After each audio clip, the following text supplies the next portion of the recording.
ಓಂ ವ್ಯಾಖ್ಯಾ ಮುದ್ರಾಂ ಕರಸರಸಿಜೈಃ ಪುಸ್ತಕಂ ಶಂಖಚಕ್ರೆ ಬಿಭ್ರದ್ಭಿನ್ನ ಸ್ಫಟಿಕರುಚಿರೆ ಪುಂಡರೀಕೆ ನಿಷಣ್ಣಃ ಅಮ್ಲಾನಶ್ರೀರಮೃತವಿಷಧೇರಂಶುಭಿಃ ಪ್ಲಾವಯನ್ ಮಾಂ ಆವಿರ್ಭೂಯಾದನಘಮಹಿಮಾ ಮಾನಸೇ ವಾಗಧೀಶಃ ಧ್ಯಾಯೇದಿಂದಿ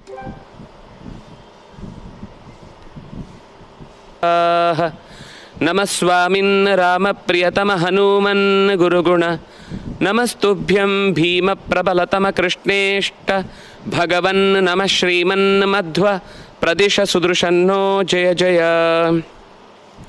ಆದ್ಯ ಶಿಷ್ಯಂ ಹೃಷೀಕೇಶಂ ವಿಷ್ಣುತೀರ್ಥಂ ಮಹಾಮುನಿಂ ಪದ್ಮನಾಭಂ ನರಹರಿಂ ಜನಾರ್ದನಮಹಂ ಭಜೆ ಉಪೇಂದ್ರಂ ವಾಮನಮುನಿಂ ರಾಮತೀರ್ಥಮಧೋಕ್ಷಜಂ ಮಧ್ವಶಿಷ್ಯಾನ್ಯತಿಶ್ರೇಷ್ಠಾನ್ ನವೈತಾನ್ ಪ್ರಣಮಾಮ್ಯಹಂ ರಮಾಪತಿಂ ಪೂರ್ಣಗುಣಂ ಮುಕುಂದಂ ವ್ಯಾಸಂಚ ವಿಜ್ಞಾನಸಹಸ್ರಭಾನುಂ ಪೂರ್ಣಪ್ರಬೋಧಂಚ ಸುತತ್ವದೀಪಂ ಕ್ರಮಾದ್ಗುರುಂಶ್ಚ ಪ್ರಣಮಾಮಿ ಮೂರ್ಧ್ನಾ ತಪಸ್ವಾಧ್ಯಾಯ ಶುಶ್ರೂಷಾ ಕೃಷ್ಣಪೂಜಾರತಂ ಮುನಿಂ ವಿಶ್ವೇಶಮಿಷ್ಟದಂ ವಂದೇ ಪರಿವ್ರಾಟ್ ಚಕ್ರವರ್ತಿನಂ ರಾಮಾಯ ರಾಮಭದ್ರಾಯ ರಾಮಚಂದ್ರಾಯ ವೇಧಸೇ ರಘುನಾಥಾಯ ನಾಥಾಯ ಸೀತಾಯಾಃ ಪತಯೇ ನಮಃ ಮಹಾವ್ಯಾಕರಣಾಂಬೋಧಿಮಂಥಮಾನಸಮಂದರಂ ಕವಯಂತಂ ರಾಮಕೀರ್ತ್ಯಾ ಹನುಮಂತಮುಪಾಸ್ಮಹೇ ವಾಲ್ಮೀಕಿರ್ಗೌಃ ಪುನೀಯಾನ್ನಃ ಮಹೀಧರಪದಾಶ್ರಯಾ ಯದ್ದುಗ್ಧಮುಪಜೀವಂತಿ ಕವಯಸ್ತರಣಕಾ ಇವ ಸ್ವಸ್ತ್ಯಸ್ತು ಸತಾಂ ಹರಿ ಓಂ. ರಾಮ ಲಕ್ಷ್ಮಣ ಸೀತೆ ಮೂವರು ಅಯೋಧ್ಯೆಯಿಂದ ವನದ ಕಡೆಗೆ ಹೊರಡುವ ಪ್ರಸಂಗದಲ್ಲಿ ತಾಯಿಯರನ್ನು ಒಪ್ಪಿಸಿ ತಂದೆಯ ಬಳಿಗೂ ಹೇಳಿ ಹೊರಡುವ ಹೊತ್ತಿಗೆ ಎಲ್ಲ ಅಯೋಧ್ಯೆಯ ವೈಭವಗಳು ರಾಮನ ಹಿಂದೆ ಸಾಗಲಿ ಅಂತ ದಶರಥ ಹೇಳಿದಾಗ ಕೈಕೇಯಿ ಹಾಳು ಬಿದ್ದಂತಹ ಊರನ್ನು ಆಳುವುದಕ್ಕೆ ನನ್ನ ಮಗ ಭಿಕಾರಿ ಅಲ್ಲ, ಅವನು ಸಂಪದ್ಭರಿತವಾದ ಅಯೋಧ್ಯೆಯನ್ನು ಆಳಬೇಕು ಅಂತ ಬಯಸಿ ನಾನು ಈ ಚಕ್ರವರ್ತಿ ಪದವಿಯನ್ನು ಕೇಳಿದ್ದು. ವನವಾಸಕ್ಕೆ ಹೋಗುವುದು ಅಂತಂದರೆ ಅದು ತಪಸ್ಸಿಗಳ ಜೀವನವನ್ನು ನಡೆಸುವಂಥದ್ದು. ಆ ತಪಸ್ಸಿಗಳ ಬದುಕಂತೆ ನಡೆಯದೆ ಈ ಮೆರೆಯುವುದಕ್ಕೆ ವನವಾಸ ಯಾಕೆ ಬೇಕು ಅನ್ನುವಂತೆ ಮಾತನಾಡಿ ಆಗ ರಾಮಚಂದ್ರ ನಾನು ತಪಸ್ಸಿಗಳಂತೆಯೇ ಬದುಕಲಿಕ್ಕೆ ಸಿದ್ಧ ಇದ್ದೇನೆ ಅಂತ ಹೇಳಿದಾಗ ಹಿಂದೆ ಮುಂದೆ ಮೊದಲೇ ತಯಾರು ಮಾಡಿಟ್ಟುಕೊಂಡು ಕೇಳುವುದನ್ನೇ ಕಾಯ್ತಾ ಇದ್ದವಳ ಹಾಗೆ ನಾರುಮಡಿಯನ್ನು ತಗೊಂಡು ಹೋಗಿ ರಾಮನ ಕೈಗೆ ಕೊಟ್ಟಳು. ಅದನ್ನು ರಾಮಚಂದ್ರನು ಉಟ್ಟ, ಲಕ್ಷ್ಮಣನು ಉಟ್ಟ. ಸೀತೆ ತನ್ನ ಕೈಯಲ್ಲಿ ಕೊಟ್ಟದ್ದನ್ನು ಹೇಗೆ ಉಡುವುದು ಅಂತ ಗೊತ್ತಾಗದೆ ಅದನ್ನು ತಿರುಗಿ ಮುರುಗಿ ಹೇಗೇಗೋ ಹಾಕಿಕೊಂಡು ರಾಮನ ಹತ್ರ ಹೇಳುತ್ತಾಳೆ, ಯಾಕೋ ಇದನ್ನು ಹೇಗೆ ಉಡುವುದು ಅಂತ ಗೊತ್ತಾಗ್ತಾ ಇಲ್ಲ ಅಂತ ಹೇಳುವಾಗ ಇಡೀ ಅರಮನೆಯ ಸುತ್ತಲಿನ ಅಂತಃಪುರದ ಎಲ್ಲ ಸೇವಕರು ಸೇವಕಿಯರು ಅವನ ಹೆಂಡಂದಿರು ಉಳಿದವರು ಎಲ್ಲರೂ ನೋಡಿ ದುಃಖ ಪಡ್ತಾರೆ. ಹೋಗುವುದು ಬೇಡ ಅಂತ ಬೇಡಿಕೊಳ್ತಾರೆ. ರಾಮಚಂದ್ರನೇ ಆಕೆಗೆ ಆ ತನ್ನ ಮೊದಲೇ ಹುಟ್ಟಿದ್ದಂತಹ ರೇಷ್ಮೆಯ ಬಟ್ಟೆಯ ಮೇಲೆಯೇ ಈ ತವಸಿಯರ ಬಟ್ಟೆಯನ್ನು ಉಡಿಸಿ ನಾರುಮಡಿಯನ್ನು ಉಡಿಸಿ ಸಿದ್ಧಗೊಳಿಸಿದಷ್ಟು ಹೊತ್ತಿಗೆ ವಸಿಷ್ಠರು ಚೆನ್ನಾಗಿ ಬೈತಾರೆ ಕೈಕೇಯಿಯನ್ನು. ಅವಳು ಈ ನಿನ್ನ ವರದಲ್ಲಿ ಕಾಡಿಗೆ ಹೋಗಬೇಕಾದವಳಲ್ಲ, ಅವಳು ಯಾಕೆ ತಪಸ್ಸಿನ ವೇಷಧಾರಿಣಿಯಾಗಿ ಹೋಗಬೇಕವಳು ಎಲ್ಲ ಆಭರಣಗಳನ್ನು ತೊಟ್ಟೇ ಹೋಗಬೇಕಾದದ್ದು ಸರಿ ಅಂತ ಹೇಳಿದಾಗ ದಶರಥನು ಈ ಮಾತಿಗೆ ನನ್ನ ಗುರುಗಳು ಹೇಳಿದ್ದು ಸರಿ, ಅವಳಿಗೆಲ್ಲ ಆಭರಣಗಳನ್ನು ತಂದುಕೊಡಿ, ಇನ್ನೂ ಅವಳಿಗೆ ಇಷ್ಟು ದಿವಸಕ್ಕೆ ಏನೇನು ಬಟ್ಟೆಗಳು ಬೇಕಾಗುತ್ತೋ ಅದೆಲ್ಲವನ್ನು ರಥದಲ್ಲಿ ಹಾಕಿ ಕಳುಹಿಸಿಕೊಡಿ, ಆಭರಣಗಳನ್ನು ಅವರ ಮೈಮೇಲೂ ತೊಡಿಸಿ ಇನ್ನಷ್ಟು ಬೇಕಾದದ್ದನ್ನು ಕೊಟ್ಟು ಕಳಿಸಿ, ಅವಳು ಏನು ಕೇಳಿದ್ರು ಯಾರು ಯಾವುದಕ್ಕೂ ಇಲ್ಲ ಹೇಳುವ ಹಾಗಿಲ್ಲ ಅಂತ ಹೇಳಿ ಆಗಲೇ ತಂದೆ ತಾಯಿಯರಿಗೆ ನಮಸ್ಕಾರ ಮಾಡುವಾಗ ಒಬ್ಬೊಬ್ಬರನ್ನೇ ಮಾತನಾಡಿಸ್ತಾ ಸುಮಿತ್ರೆಗೆ ನಮಸ್ಕಾರ ಮಾಡಿ ಲಕ್ಷ್ಮಣನೂ ನಮಸ್ಕಾರ ಮಾಡುವಷ್ಟು ಹೊತ್ತಿಗೆ ವ್ಯಸನೀವಾ ಸಮೃದ್ಧೋವಾ ಗತಿರೇಶ ತವಾನಘ ಏಷ ಲೋಕೆ ಸತಾಂ ಧರ್ಮೋ ಯಜ್ಜೇಷ್ಠ ವಶಗೋ ಭವೇತ್. ಬೇರೆಯವರಾಗಿದ್ದರೆ ನಿನಗೇನು ಕರ್ಮ ಬಂದಿದೆ, ನೀನು ಯಾಕೆ ಹೋಗಬೇಕಿದೆ, ಅವನ ಉಣಬೇಕಾದದ್ದು ಅವನ ಪ್ರಾರಬ್ಧ ಅಂತ ಬೈದು ತನ್ನ ಮಕ್ಕಳನ್ನು ಪಕ್ಕದಲ್ಲಿ ಕೂಡಿಸಿಕೊಳ್ತಿದ್ರು. ಆದರೆ ಸುಮಿತ್ರ ನಿಜವಾಗಲೂ ಮಿತ್ರ ಅನ್ನುವ ಶಬ್ದದಿಂದ ಅರ್ಥವತ್ತಾದ ಬದುಕನ್ನು ನಡೆಸಿದವಳು ಮಗನಿಗೆ ಹೇಳ್ತಾಳೆ, ನೀನು ಬಹುಶಃ ಅಣ್ಣನ ಜೊತೆಗೆ ಹೆಚ್ಚು ಹೊತ್ತು ಓಡಾಡಿ ಕಾಡಿಗೆ ಚೆನ್ನಾಗಿ ಹೊಂದಿಕೊಂಡು ಬಿಟ್ಟಿದ್ಯಪ್ಪ. ಸೃಷ್ಟಸ್ತ್ವಂ ವನವಾಸಾಯ ಸ್ವನುರಕ್ತ ಸಹೃಜ್ಜನೆ, ನೀನು ಕಾಡಿನಲ್ಲಿದ್ದರೂ ಕೂಡ ಸಹೃಜ್ಜನರ ಜೊತೆಗೆ ಇರ್ತೀಯ, ಅದರಿಂದಾಗಿ ನಿನಗಿದು ಯಾವುದು ಕಷ್ಟ ಆಗುವುದಿಲ್ಲ ಮಗು. ಸುಅನುರಕ್ತ, ನೀನು ಪ್ರಾಮಾಣಿಕವಾದ ಪ್ರೀತಿಯನ್ನು ತೋರಿಸುವವನು. ರಾಮೇ ಪ್ರಮಾದಂ ಮಹಾಕಾರ್ಷಿ, ಆದರೆ ಒಂದೇ ಒಂದು ನಾನು ತಾಯಿಯಾಗಿ ನಿನಗೆ ಹೇಳಬೇಕಾದದ್ದು, ರಾಮನಲ್ಲಿ ತಪ್ಪಿಯೂ ಕೂಡ ತಪ್ಪು ಮಾಡಬೇಡ. ಪುತ್ರ ಭ್ರಾತರಿಗಚ್ಚತಿ, ಅಣ್ಣನೊಂದಿಗೆ ಹೋಗುವಾಗ ಏನೋ ಒಂದು ಸಣ್ಣ ಪುಟ್ಟ ಜಗಳಗಳು ಆಗುವ ಸಾಧ್ಯತೆಗಳು ಇರ್ತವೆ, ಬೇಸರಗಳಾಗ್ತವೆ. ಇಷ್ಟೆಲ್ಲ ತ್ಯಾಗ ಮಾಡಿಯೂ ಯಾವುದೋ ಒಂದು ಮಾತನ್ನು ಕೇಳುವಂಥ ಪ್ರಸಂಗ ಬರುತ್ತೆ. ಏನಾದರೂ ಕೂಡ ಅಣ್ಣ ನಿನ್ನ ಒಳಿತನ್ನೇ ಯೋಚನೆ ಮಾಡ್ತಾನೆ. ಪ್ರಸಂಗಗಳು ಅರ್ಥ ಆಗದೆ ಕೆಲವೊಮ್ಮೆ ಮಿಸ್ಅಂಡರ್ಸ್ಟ್ಯಾಂಡಿಂಗ್ನಿಂದ ತಪ್ಪು ಆಲೋಚನೆಗಳು ಬರಬಹುದು. ಆದರೆ ತಪ್ಪಿ ಹೋದ ಮನಸ್ಸಿನ ಭಾವನೆಗಳಿಗೆ ಮತ್ತೆ ಗುರುತು ಹತ್ತಿದಾಗ ಅದು ಯಾಕೆ ಹಾಗಾಯಿತು ಅಂತ ಅರ್ಥ ಆಗುತ್ತೆ. ತಾಳ್ಮೆಯಿಂದ ವರ್ತಿಸು ಅಂತ ಹೇಳಿ, ವ್ಯಸನೀವ ಸಮೃದ್ಧೋವ, ಏನಾದರೂ ಬೇಸರ ಇರಲಿ ಅಥವಾ ತುಂಬ ಉತ್ಸಾಹದಿಂದ ಇರಲಿ, ಗತಿರೇಷತ್ತವಾನಗ, ಅಣ್ಣನ ಜೊತೆಗೇ ಇರಬೇಕಾದದ್ದು ನಿನ್ನ ಜೀವನದ ಪದ್ಧತಿಯಾಗಿರಲಿ ಮನಸ್ಸಿನಲ್ಲಿ. ಏಷ ಲೋಕೋ ಸತಾಂ ಧರ್ಮ, ಲೋಕದಲ್ಲಿ ಇದೊಂದು ಧರ್ಮ, ದೊಡ್ಡವರನ್ನು ಯಾವತ್ತೂ ಬಿಟ್ಟು ಕೊಡಬಾರ್ದು ಅಂತ. ನೀನು ಅದೇ ಪ್ರವೃತ್ತಿಯನ್ನು ನನ್ನ ಮಗನಾಗಿ ನಡೆಸ್ತಾ ಇರುವುದಕ್ಕೆ ಜ್ಯೇಷ್ಠ ವಶಗಃ, ದೊಡ್ಡವರಿಗೆ ವಶನಾಗಿ ಅಣ್ಣನಿಗೆ ನೀನು ಹೊರೆಯಾಗದೆ ಅವನ ಹೊಣೆಯನ್ನು ಹೊರುವಂತಹ ಹೊತ್ತು ನಿನಗೆ ಅಪರೂಪಕ್ಕೆ ಒದಗಿ ಬಂದಿದೆ, ಹೊರಟು ಬಾ. ಇದಂ ಹಿ ವೃತ್ತಮುಚಿತಂ ಕುಲಸ್ಯಾಸ್ಯ ಸನಾತನಂ, ಇದು ಖಂಡಿತ ನಮ್ಮ ಮುಂದಿನ ಇತಿಹಾಸದಲ್ಲಿ ದಾಖಲೆಗೊಳ್ಳುತ್ತೆ, ಹೇಗಿರಬೇಕು ಅಣ್ಣ ತಮ್ಮಂದಿರು ಅನ್ನುವುದಕ್ಕೆ. ಎಷ್ಟು ಚೆನ್ನಾಗಿ ಯೋಚನೆ ಮಾಡ್ತಾಳೆ. ದಾನಂ ದೀಕ್ಷಾ ಚ ಯಜ್ಞೇಶು ತನುತ್ಯಾಗೋ ಮೃಧೇಶು ಚ, ಕ್ಷತ್ರಿಯರಿಗೆ ಈ ಕುಲದಲ್ಲಿ ಒದಗಿ ಬಂದ ಧರ್ಮ ಏನು ಅಂದರೆ ತನ್ನ ಕೈಯಲ್ಲಿದ್ದದ್ದನ್ನು ಚೆನ್ನಾಗಿ ಎತ್ತಿ ಕೊಡುವಂಥದ್ದು, ಏನಾದರೂ ಒಂದು ವ್ರತವನ್ನು ತೊಟ್ಟರೆ ಅದನ್ನು ಕೊನೆಯ ತನಕ ದೀಕ್ಷಾಬದ್ಧವಾಗಿ ನಡೆಸುವಂಥದ್ದು. ಇದರ ಹೊರತಾದ ಇನ್ನೂ ಒಂದು ಮುಖ್ಯವಾದದ್ದು, ಯುದ್ಧದಲ್ಲಿ ತನುತ್ಯಾಗ, ದೇಹತ್ಯಾಗವನ್ನು ಮಾಡುವ ಪ್ರಸಂಗ ಬಂದಾಗಲೂ ಹಿಂದೇಟು ಹಾಕದೆ ವೀರ ಮರಣವನ್ನು ಹೊಂದುವಂತಹದ್ದು. ಇದು ನಮ್ಮ ಕುಲಕ್ಕೆ ಬಂದಂತಹ ಸಹಜವಾದ ಧರ್ಮ, ಅದನ್ನು ನೀನು ಪಾಲಿಸ್ತಾ ಇದ್ದಿ. ಇನ್ನೂ ಬಹಳ ಚಂದದ ಮಾತು ಹೇಳ್ತಾಳೆ. ರಾಮಂ ದಶರಥಂ ವಿದ್ಧಿ ಮಾಂ ವಿದ್ಧಿ ಜನಕಾತ್ಮಜಾಂ ಅಯೋಧ್ಯಾಮಟವೀಂ ವಿದ್ಧಿ ಗಚ್ಚತಾ ತಯತಾ ಸುಖಂ. ಮಗು, ಸಂತೋಷವಾಗಿ ಕಾಡಿಗೆ ಹೋಗಿ ಬಾ. ಆದರೆ ಒಂದು ಮಾತು, ಕಾಡಿನಲ್ಲಿದ್ದೇನೆ ನಿತ್ಯದ ಧರ್ಮ ಬಿಡ್ತೇನೆ ಅಂತ ಮಾಡಬೇಡ. ನಿತ್ಯ ನೀನು ಇಲ್ಲೇನು ಮಾಡ್ತಿದ್ದಿ? ಅಪ್ಪ ಅಮ್ಮನಿಗೆ ನಮಸ್ಕಾರ ಮಾಡಿ, ಹಿರಿಯರಿಗೆ ನಮಸ್ಕಾರ ಮಾಡಿ, ಉಳಿದ ಎಲ್ಲ ಕರ್ತವ್ಯಗಳನ್ನು ಮಾಡ್ತಿದ್ದಿ. ಕಾಡಿನಲ್ಲೂ ನಿನಗೆ ಅಪ್ಪ ಅಮ್ಮ ಇದ್ದೇ ಇದ್ದಾರೆ. ರಾಮಂ ದಶರಥಂ ವಿದ್ಧಿ, ರಾಮನಲ್ಲಿ ದಶರಥನನ್ನು ಕಾಣು. ಮಾಂ ವಿದ್ಧಿ ಜನಕಾತ್ಮಜಾಂ, ಅಮ್ಮನಿಗೆ ನಮಸ್ಕಾರ ಮಾಡ್ತಾ ಇದ್ದೆ. ಯಾರಿಗೆ ಅಂತ ನಮಸ್ಕಾರ ಮಾಡಲಿ? ಸೀತಾ ಮಾತೆ ನಿನಗೆ ಅಮ್ಮ ಇದ್ದ ಹಾಗೆ ಕಾಡಿನಲ್ಲಿ ಅವಳು ನಿನ್ನ ಪೂಜ್ಯಳಾದ ಜನನೀ ಸ್ಥಾನದಲ್ಲಿ ನಿಂತು ನಿನ್ನ ಅನುಗ್ರಹಿಸುವವಳು. ಹಾಗಾಗಿ ನೀನು ಜನಕಾತ್ಮಜೆಯಲ್ಲಿ ನನ್ನನ್ನು ಕಾಣು. ಇನ್ನು ಅಯೋಧ್ಯೆಯಲ್ಲಿ ಇರಬೇಕು ಅಂದರೆ ನೀನು ಎಲ್ಲಿ ರಾಮ ಇದ್ದಾನೋ ಕಾಡಿನಲ್ಲಿ, ಆ ಅಟವೀಂ ಅಯೋಧ್ಯಾಂ, ಆ ಕಾಡೇ ನಿನಗೆ ಅಯೋಧ್ಯೆಯಂತೆ ಇದೆ. ಅದರಿಂದಾಗಿ ಯಾವತ್ತೂ ನಿನ್ನ ಕರ್ತವ್ಯದಲ್ಲಿ ಲೋಪವನ್ನು ಮಾಡಬೇಡ ಅಂತ ಹೀಗೆ ಹೇಳಿದಾಗ ಸುಮಿತ್ರೆಯ ಮಾತನ್ನು ಕೇಳಿ ಸೌಮಿತ್ರ ಲಕ್ಷ್ಮಣ ನಮಸ್ಕಾರ ಮಾಡಿ ಆಯಿತು ಅಂತ ತಲೆ ಅಲ್ಲಾಡಿಸಿ ಅಲ್ಲಿಂದ ಹೊರಡುತ್ತಾನೆ. ಆಗ ಸುಮಂತ್ರ ರಾಮನನ್ನು ಕುರಿತು ಹೇಳ್ತಾನೆ ವಿನೀತನಾಗಿ, ರಥಮಾರೋಹ ಭದ್ರಂತೆ, ರಾಮ ರಥ ಸಿದ್ಧ ಆಗಿದೆ, ಬೇಗ ಹತ್ತಿ ಕೂಡು.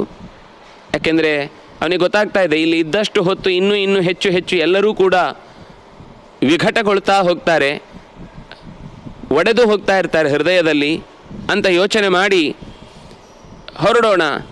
ನೀನು ಎಲ್ಲಿಗೆ ನನ್ನನ್ನು ಬಿಡಬೇಕು ಅಂತ ಹೇಳ್ತೀಯೋ ಅಲ್ಲಿ ತನಕ ನಿನ್ನನ್ನು ಈ ರಥದಲ್ಲೇ ಕುಳ್ಳಿರಿಸಿ ಕರೆದುಕೊಂಡು ಹೋಗ್ತೇನೆ. ವನವಾಸಂ ಹಿ ಸಖ್ಯಾಯ ವಾಸಾಂಸ್ಯಾಭರಣಾನಿ ಚ ಭರ್ತಾರಮನುಗಚ್ಚಂತ್ಯೈ ಸೀತಾಯಿ ಶ್ವಶುರೋದದೌ. ಅದೇ ಹೊತ್ತಿಗೆ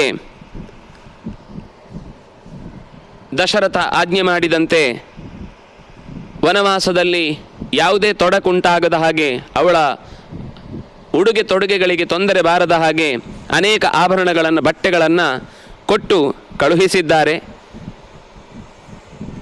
ತವೈವ ಆಯುಧ ಜಾಲಾನಿ ಭ್ರಾತೃಭ್ಯಾಂ ಕವಚಾನಿ ಚ ರಥೋಪಸ್ಥೆ ಪ್ರತಿನ್ಯಸ್ಯ ಸಚರ್ಮ ಕಠಿಣಂಚ ತತ್.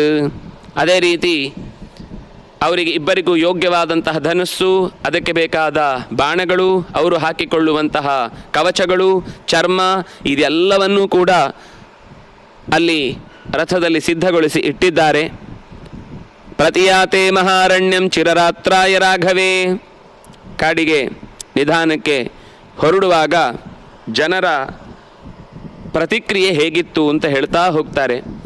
ಹೋಗಲಿಕ್ಕೆ ಆಗ್ತಿಲ್ಲ, ರಥದ ಸುತ್ತ ಜನ ನಿಂತು ಬಿಟ್ಟಿದ್ದಾರೆ. ಕುದುರೆ ಒಂದು ಹೆಜ್ಜೆ ಇಡಲಿಕ್ಕೆ 10 ಕ್ಷಣಗಳನ್ನು ತೆಗೆದುಕೊಳ್ಳುವ ಹಾಗೆ ಜನಗಳು ಅಡ್ಡದಿಂದ ಹೊರಕ್ಕೆ ಪಕ್ಕಕ್ಕೆ ಸರಿತಾನೇ ಇಲ್ಲ. ತತ್ಸಮಾಕುಲ ಸಂಭ್ರಾಂತಂ ಮತ್ತ ಸಂಕುಪಿತ ದ್ವಿಪಂ ಹಯಚಿಂಜಿತ ನಿರ್ಘೋಷಂ ಪುರಮಾಸೀತ್ ಮಹಾಸ್ವನಂ. ಆ ರಥ ಹೊರಡುವಾಗ ಅದರ ಸುತ್ತ ಇದ್ದ ಇನ್ನು ಕಟ್ಟಿ ಹಾಕಬೇಕಿದ್ದ ಅನೇಕ ಕುದುರೆಗಳು ಜೋರಾಗಿ ಹಿರೇಶಾರವ ಮಾಡ್ತಾ ಇದೆ ಅಂತೆ. ರಾಮಚಂದ್ರ ಹೊರಟಿದ್ದಾನೆ ಅಂತ ಅವುಗಳಿಗೂ ಗೊತ್ತಾಗಿದೆ. ಆ ಕೊಟ್ಟಿಗೆಯಲ್ಲಿ ಕಟ್ಟಿ ಹಾಕಿದ್ದ ಆನೆಗಳು, ಕುದುರೆಗಳು, ಆಚೆಯ ಪಕ್ಕದಲ್ಲಿ ಇದ್ದಂತಹ ಎಲ್ಲ ಎತ್ತುಗಳು ಜೋರಾಗಿ ಕೂಗಿಕೊಳ್ತಾ ಇದ್ದಾವಂತೆ. ಮಹಾಸ್ವನಂ, ಆಕಾಶಕ್ಕೆ ನಾಟುವಂತೆ ಕೂಗತೊಡಗಿದವು. ಅದೇ ರೀತಿ ತತಃ ಸಬಾಲ ವೃದ್ಧಾಸ ಪುರಿ ಪರಮಪೀಡಿತ. ವೃದ್ಧರಿಂದ ಹಿಡಿದು ಮಕ್ಕಳ ತನಕದ ಎಲ್ಲರ ಮನಸ್ಸಿನಲ್ಲೂ ಕೂಡ ಅತ್ಯಂತ ಪೀಡನೆ ಉಂಟಾಯಿತು. ಮೇವ ಅಭಿದುದ್ರಾವ, ರಾಮನನ್ನೇ ಹಿಂಬಾಲಿಸಿಕೊಂಡು ಹೊರಟರು. ಇಡೀ ಗುಂಪೆ ಹೊರಟಿತು. ಹೇಗೆ? ಘರ್ಮಾರ್ಥ ಸಲಿಲಂ ಯಥಾ, ಬಾಯಾರಿದವನು ನೀರಿನ ಸೆಲೆಯನ್ನು ನೋಡಿದಾಗ ಹೇಗೆ ಓಡಿ ಹೋಗ್ತಾನೋ ಹಾಗೆ ರಾಮನೇ ನಮ್ಮ ಬಾಯಾರಿಕೆಯ ನೀರಿನ ಸೆಲೆ ಎಂತ ಅವನ ಹಿಂದೆಯೇ ಬರ್ತಾ ಇದ್ದಾರೆ. ಸಂಯಚ್ಛವಾಜಿನಾಂ ರಶ್ಮೀನ್ ಸೂತಯಾ ಹಿ ಶನೈ ಸುಖಂ ದ್ರಕ್ಷ್ಯಾಮ ರಾಮಸ್ಯ ದುರ್ದರ್ಶಂ ನೋ ಭವಿಷ್ಯತಿ. ಸುಮಂತ್ರ ಗಾಡಿಯನ್ನು ಸ್ವಲ್ಪ ವೇಗವಾಗಿ ಹೊಡೆದು ಓಡಿಸ್ಲಿಕ್ಕೆ ಹೋದಾಗ ಜನಗಳು ಹೇಳ್ತಾ ಇದ್ದಾರಂತೆ, ಯಾಕೆ ಕುದುರೆಗೆ ಹೊಡೆದು ಅದು ವೇಗವಾಗಿ ಹೋಗುವಂತೆ ಮಾಡ್ತಾ ಇದ್ದಿ? ನಾವೊಂದು ನಿಧಾನಕ್ಕೆ ಹೋಗು. ಸೂತ ಯಾಹಿ ಶನೈ, ನಿಧಾನಕ್ಕೆ ಹೋಗು. ನಮಗೆ 1-2 ಕ್ಷಣ ಆದರೂ ರಾಮನನ್ನು ಕಣ್ತುಂಬ ತುಂಬಿಕೊಂಡು ಹೃದಯದಲ್ಲಿ ಇನ್ನು 14 ವರ್ಷಗಳ ಕಾಲ ರಾಮಚಂದ್ರ ನಮಗೆ ಸಿಗುವುದಿಲ್ಲ ಅನ್ನುವ ನೋವನ್ನು ತೃಪ್ತಿಯಿಂದ ಮನಸ್ಸಿನಲ್ಲಿ ಧಾರಣೆ ಮಾಡುವುದಕ್ಕಾದರೂ ಅವಕಾಶ ಕೊಡು. ದುರ್ದರ್ಶನ್ನೋ ಭವಿಷ್ಯತೆ, ಮುಂದೆ ಯಾವತ್ತೂ ನಾವು ಬದುಕಿರ್ತೇವೋ ಇಲ್ವೋ ಗೊತ್ತಿಲ್ಲ. ಕೆಲವರಿಗೆ ನಾವು ವೃದ್ಧರಿದ್ದೇವೆ, ಇನ್ನು ಕೆಲವರಿಗೆ ಮುಂದೆ ಪರಿಚಯ ಆಗುತ್ತೋ ಇಲ್ವೋ ಗೊತ್ತಿಲ್ಲ, ಮಕ್ಕಳಿದ್ದಾರೆ. ಅವರೆಲ್ಲರಿಗೂ ಗೊತ್ತಾಗಬೇಕು, ರಾಮಚಂದ್ರನ ಮುಖ ಕಾಣುವಂತೆ ಸ್ವಲ್ಪ ನಿಧಾನಕ್ಕೆ ಓಡಿಸಪ್ಪ. ಯಾಕೆ ಕೌಸಲ್ಯ ಏನು ಮಾತಾಡ್ತಿಲ್ಲ ರಾಮನನ್ನು ನಿಲ್ಲು ಅಂತ? ಅವಳ ಹೃದಯ ಏನಾದರೂ ಕಬ್ಬಿಣದಿಂದ ಮಾಡಿದ್ದೋ? ತನ್ನ ದೈವೀ ಸಮಾನನಾದಂತಹ ಪುರುಷನೊಬ್ಬನನ್ನು ಹೊರಗಡೆ ಕೊಟ್ಟು ಕಳುಹಿಸುವಾಗಲೂ ಏನೂ ಆಗದೆ ಆರಾಮವಾಗಿ ಅರಮನೆಯಲ್ಲಿ ಇದ್ದಾಳೆ ಅಂದರೆ ಅವಳ ಹೃದಯ ಕಲ್ಲಿನಿಂದನೇ ಮಾಡಿದ್ದು ಅನಿಸುತ್ತೆ. ವೈದೇಹಿ ಪುಣ್ಯವಂತಳು ನಮ್ಮೆಲ್ಲರಿಗಿಂತ. ಕಷ್ಟದಲ್ಲೂ ತೊಂದರೆ ಇಲ್ಲ, ರಾಮಚಂದ್ರನ ಜೊತೆಗೆ ಇರ್ತಾಳೆ. ಅದರಿಂದಾಗಿ ನಿಜವಾದ ಧರ್ಮವನ್ನು ಪಾಲನೆ ಮಾಡ್ತಾ ಇರೋಳು ಅವಳು. ಇನ್ನು ಲಕ್ಷ್ಮಣ, ಸಿದ್ಧಾರ್ಥ, ಅವನೇನು ಜೀವನದಲ್ಲಿ ಅಂದುಕೊಂಡಿದ್ನೋ ಸದಾ ಅಣ್ಣನ ಜೊತೆಗಿರಬೇಕು ಅಂತ ಅದನ್ನು ಈಗಲೂ ವನವಾಸದಲ್ಲಿ ಸಿದ್ಧಿಸಿಕೊಂಡು ಬಿಟ್ಟ. ಸತತಂ ಪ್ರಿಯವಾದಿನಂ, ಅಣ್ಣನಿಗೂ ಯಾವಾಗಲೂ ಹಿತಕಾರಿಯಾಗಿದ್ದ. ಅಣ್ಣನ ಮಾರ್ಗದರ್ಶನದಲ್ಲೇ ನಮ್ಮೆಲ್ಲರನ್ನೂ ಅತ್ಯಂತ ಪ್ರೀತಿಯಿಂದ ನೋಡ್ಕೊಳ್ತಾ ಇದ್ದ. ಹಾಗಾಗಿ ರಾಮಚಂದ್ರನ ಸೇವೆಯನ್ನು ಅವರಿಬ್ಬರೇ ಮಾಡ್ತಾರೆ. ನಮಗೆ ಯಾರಿಗೂ ರಾಮನಿಗೆ ಏನಾದರೂ ಕೊಡಬೇಕು, ತರಬೇಕು, ಅವನ ಕೆಲಸದಲ್ಲಿ ನಾವು ಪಾಲುದಾರರಾಗಬೇಕು ಅನ್ನುವ ಯಾವ ಆಸೆಯನ್ನು ಕೂಡ ನಾವು ಈಡೇರಿಸಿಕೊಳ್ಳಿಕ್ಕೆ ಸಾಧ್ಯ ಇಲ್ಲ. ರಾಮೋ ಯಾಹೀತಿ ಸೂತಂ ತಂ ತಿಷ್ಠೇತಿ ಚ ಜನ ಸದಾ ಉಭಯಂ ನಾಶಕತ್ ಸೂತಃ ಕರ್ತುಮಧ್ವನಿ ಚೋದಿತಃ. ಸುಮಂತ್ರ ಅಡಕತ್ತೆರೆಯಲ್ಲಿ ಬಿದ್ದ ಹಾಗೆ ಆಯ್ತಂತೆ. ಜನ ನಿಧಾನಕ್ಕೆ ಹೋಗು ಅಂತ ಹೇಳ್ತಿದ್ರಂತೆ. ಆದರೆ ರಾಮ ಯಾಹಿ ಹೋಗು ಬೇಗ, ಇದ್ದಷ್ಟು ಹೊತ್ತು ಇಲ್ಲಿಯ ಬಂಧನ ಇನ್ನಷ್ಟು ಗಾಢವಾಗ್ತಾ ಹೋಗುತ್ತೆ, ಬೇಗ ಹೊರಡು ಅಂತ. ಯಾಹೀತಿ ಸೂತಂ ತಂ ತಿಷ್ಠೇತಿ ಜನರು ತಿಷ್ಠ ಅಂತ ಹೇಳ್ತಿದ್ರೆ ರಾಮ ಯಾಹಿ ಅಂತ ಹೇಳ್ತಾ ಇದ್ರೆ ಉಭಯಂ ನಾಶಕತ್ ಸೂತಃ. ಯಾರ ಮಾತನ್ನು ನಡೆಸಬೇಕು ಅಂತ ಸುಮಂತ್ರನಿಗೆ ಇಕ್ಕಟ್ಟಿನ ಪರಿಸ್ಥಿತಿಯಲ್ಲಿ ದುಃಖ ಉಮ್ಮಳಿಸಿ ಬಂತಂತೆ. ಯಾರ ಮಾತು ಕೇಳಬೇಕು ನಾನು? ಯಜಮಾನನಾಗಿ ರಾಮನ ಮಾತು ಕೇಳಬೇಕು, ರಾಮನಂತಹ ಒಬ್ಬ ಯಜಮಾನನನ್ನು ಕಳ್ಕೊಳ್ತಾ ಇರುವ ವೇದನೆಯನ್ನು ಪಡ್ತಾ ಇರುವ ಜನರಿಗೆ ಇನ್ನು ಸ್ವಲ್ಪ ಹೊತ್ತಾದರೂ ರಾಮನ ದರ್ಶನವಾಗುತ್ತೆ ಅಂತನ್ನುವ ಪ್ರೀತಿಯನ್ನಾದರೂ ಈ ಕ್ಷಣದಲ್ಲಿ ಹುಟ್ಟು ಹಾಕುವುದಕ್ಕೆ ಬೇಕಾದ ಜನರ ಮಾತನ್ನು ಕೇಳಬೇಕು. ದೃಷ್ಟ್ವಾತು ನೃಪತಿ ಶ್ರೀಮಾನ್ ಏಕಚಿತ್ತಗತಂ ಪುರಂ ನಿಪಪಾತೈವ ದುಃಖೇನ ಹತಮೂಲ ಇವ ದ್ರುಮಃ. ರಾಮಚಂದ್ರ ಅರಮನೆಯ ಮೆಟ್ಟಿಲನ್ನು ದಾಟಿ ರಥವನ್ನು ಕುಳಿತು ಜನರೆಲ್ಲ ಬೇಡ ಬೇಡ ಅಂತ ರಥಕ್ಕೆ ಕೈ ಹಿಡಿದು ಅಡ್ಡ ಹಿಡಿದು ಹೋಗಬೇಡಿ ಅಂತ ದುಃಖದಿಂದ ಕರ್ಷಿತರಾಗಿ ಅಳುತ್ತಾ ಇರುವಂತಹ ಸ್ಥಿತಿಯನ್ನು ಬಹಳ ದೂರದ ತನಕ ಕಣ್ಣಿಗೆ ಎಷ್ಟು ದೂರ ಕಾಣುತ್ತೋ ಅಷ್ಟು ದೂರ ನೋಡ್ತಾ ನೋಡ್ತಾ ರಾಮ ತನ್ನ ಕಣ್ಣೀರಿನ ಆ ಭಾಗದಿಂದಾಗಿ ಅದೃಶ್ಯನಾದಂತೆ ಅಥವಾ ಅಸ್ಪಷ್ಟವಾದಂತೆ ಕಂಡಾಗ ಆ ಕ್ಷಣದಲ್ಲಿಯೇ ರಾಮ ದೂರ ಹೋದ ಅಂತ ಭಾವಿಸಿ ಒಂದು ಬೇವಿನ ಬಾಳೆಯ ಗಿಡವನ್ನು ಒಮ್ಮೆ ಕತ್ತಿಯಿಂದ ಕತ್ತರಿಸಿದಾಗ ಅಲ್ಲಿ ಗೆರೆನೂ ಕಾಣುವುದಿಲ್ಲ, ಅಷ್ಟು ಚೆನ್ನಾಗಿ ಹಾಗೇ ಇದ್ದಾಗಿರುತ್ತೆ. ಆಮೇಲೆ ನಿಧಾನಕ್ಕೆ ಯಾವ ಕಡೆಗೆ ಸ್ವಲ್ಪ ಗಾಳಿ ಬರುತ್ತೋ ಆ ಕಡೆಗೆ ವಾಲಿಕೊಂಡು ಬೀಳುವ ಹಾಗೆ ಹತಮೂಲ ಇವ ದ್ರುಮಃ. ದೊಡ್ಡ ಮರವನ್ನು ಬೇರು ಸಹಿತ ಉಳಿಯದಂತೆ ಎತ್ತಿಬಿಟ್ರೆ ಹೇಗೆ ಅದಕ್ಕೆ ಮುಂದೆ ಆಶ್ರಯವೇ ಇಲ್ಲವೋ ಹಾಗೆ ಬಿದ್ದು ಹೋಯಿತು. ಅಂದರೆ ದಶರಥ ಬಿದ್ದು ಹೋದ. ತಥೋ ಹಲಹಲ ಶಬ್ದ. ಇಡೀ ಅರಮನೆಯ ಎಲ್ಲರ ಬಾಯಿಯಲ್ಲೂ ಜನರೂ ಕೂಡ ಆ ಕಡೆಯಿಂದ ನೋಡ್ತಾ ಇದ್ದಾರೆ. ದಶರಥ ತನ್ನ ತಲೆ ಮೇಲಿದ್ದ ಕಿರೀಟ ಸಮೇತ ಕೆಳಕ್ಕೆ ಬಿದ್ದಿದ್ದಾನೆ. ಹಾರಾಮೇತಿ ಜನಾ ಕೇಚಿತ್ ರಾಮ ಮಾತೇತಿ ಚಾಪರೆ ಅಂತಃಪುರಂ ಸಮೃದ್ಧಂಚ ಕ್ರೋಶಂತಃ ಪರ್ಯವೇದಯನ್. ಜೋರಾಗಿ ಜನರು ಅಂತಃಪುರವಾಸಿನಿಯರು ಕೆಲವರು ರಾಮ ಅಂತ ಅಳ್ತಿದ್ದಾರೆ, ಕೆಲವರು ರಾಮಮಾತಃ ರಾಮನ ತಾಯಿ ಕೌಸಲ್ಯ ಅಂತ ಕೂಗ್ತಾ ಇದ್ದಾರೆ. ಎಲ್ಲರೂ ಅಳುವ ಶಬ್ದದಿಂದಾಗಿ ಆಕಾಶ ತುಂಬಿಬಿಟ್ಟಿತು. ರಾಮ ಒಂದು ಕಡೆಯಿಂದ ಮುಂದೆ ಹೋಗಲೇಬೇಕಾದ ಅನಿವಾರ್ಯತೆಯಲ್ಲಿದ್ದಾನೆ. ಸಬದ್ಧ ಇವ ಪಾಶೇನ ಕಿಶೋರೋ ಮಾತರಂ ಯಥಾ ಧರ್ಮಪಾಶೇನ ಸಂಕ್ಷಿಪ್ತ ಪ್ರಕಾಶಂ ನಾಭ್ಯುದೈಕ್ಷತ. ಒಳಗಿನಿಂದ ತಾಯಿ ತಂದೆ ಇವರನ್ನೆಲ್ಲ ಬಿಟ್ಟು ಹೋಗುವ ಈ ಯೋಚನೆಯಿಂದ ಧರ್ಮಪಾಶದಿಂದ ಸಿಕ್ಕಿ ಹಾಕಿಕೊಂಡ ರಾಮಚಂದ್ರ ಯಾವುದನ್ನು ತೋರಿಸಿಕೊಡಲಿಲ್ಲ, ಯಾವುದಕ್ಕೂ ಬಗ್ಗಲಿಲ್ಲ. ಯಾಕೆಂದರೆ ಇದು ಅನಿವಾರ್ಯ, ಈ ಕ್ಷಣದಲ್ಲಿ ಅನುಸರಿಸಬೇಕಾದದ್ದು. ತಥಾ ರುದಂತೀಂ ಕೌಸಲ್ಯಾಂ ರಥಂ ತಮನುಧಾವತೀಂ ಕ್ರೋಶಂತೀಂ ರಾಮ ರಾಮೇತಿ ಹಾಸೀತೆ ಲಕ್ಷ್ಮಣೇತಿ ಚ. ಕೌಸಲ್ಯಗೆ ಯಾವಾಗ ದಶರಥ ಬಿದ್ದು ಹೋದನೋ ಅವನನ್ನು ಸಮಾಧಾನ ಪಡಿಸಿ, ಅಂದರೆ ವ್ಯವಸ್ಥೆಯಲ್ಲಿ ಕೂಡಿಸುವಂತೆ ವ್ಯವಸ್ಥೆ ಮಾಡಿ ಅರಮನೆಯ ಮೆಟ್ಟಿಲಿಂದ ಕೆಳಕ್ಕೆ ಓಡಿ ಬಂದು ರಾಜಬೀದಿಯಲ್ಲಿ ಓಡ್ತಾ ಬಂದ್ಲು.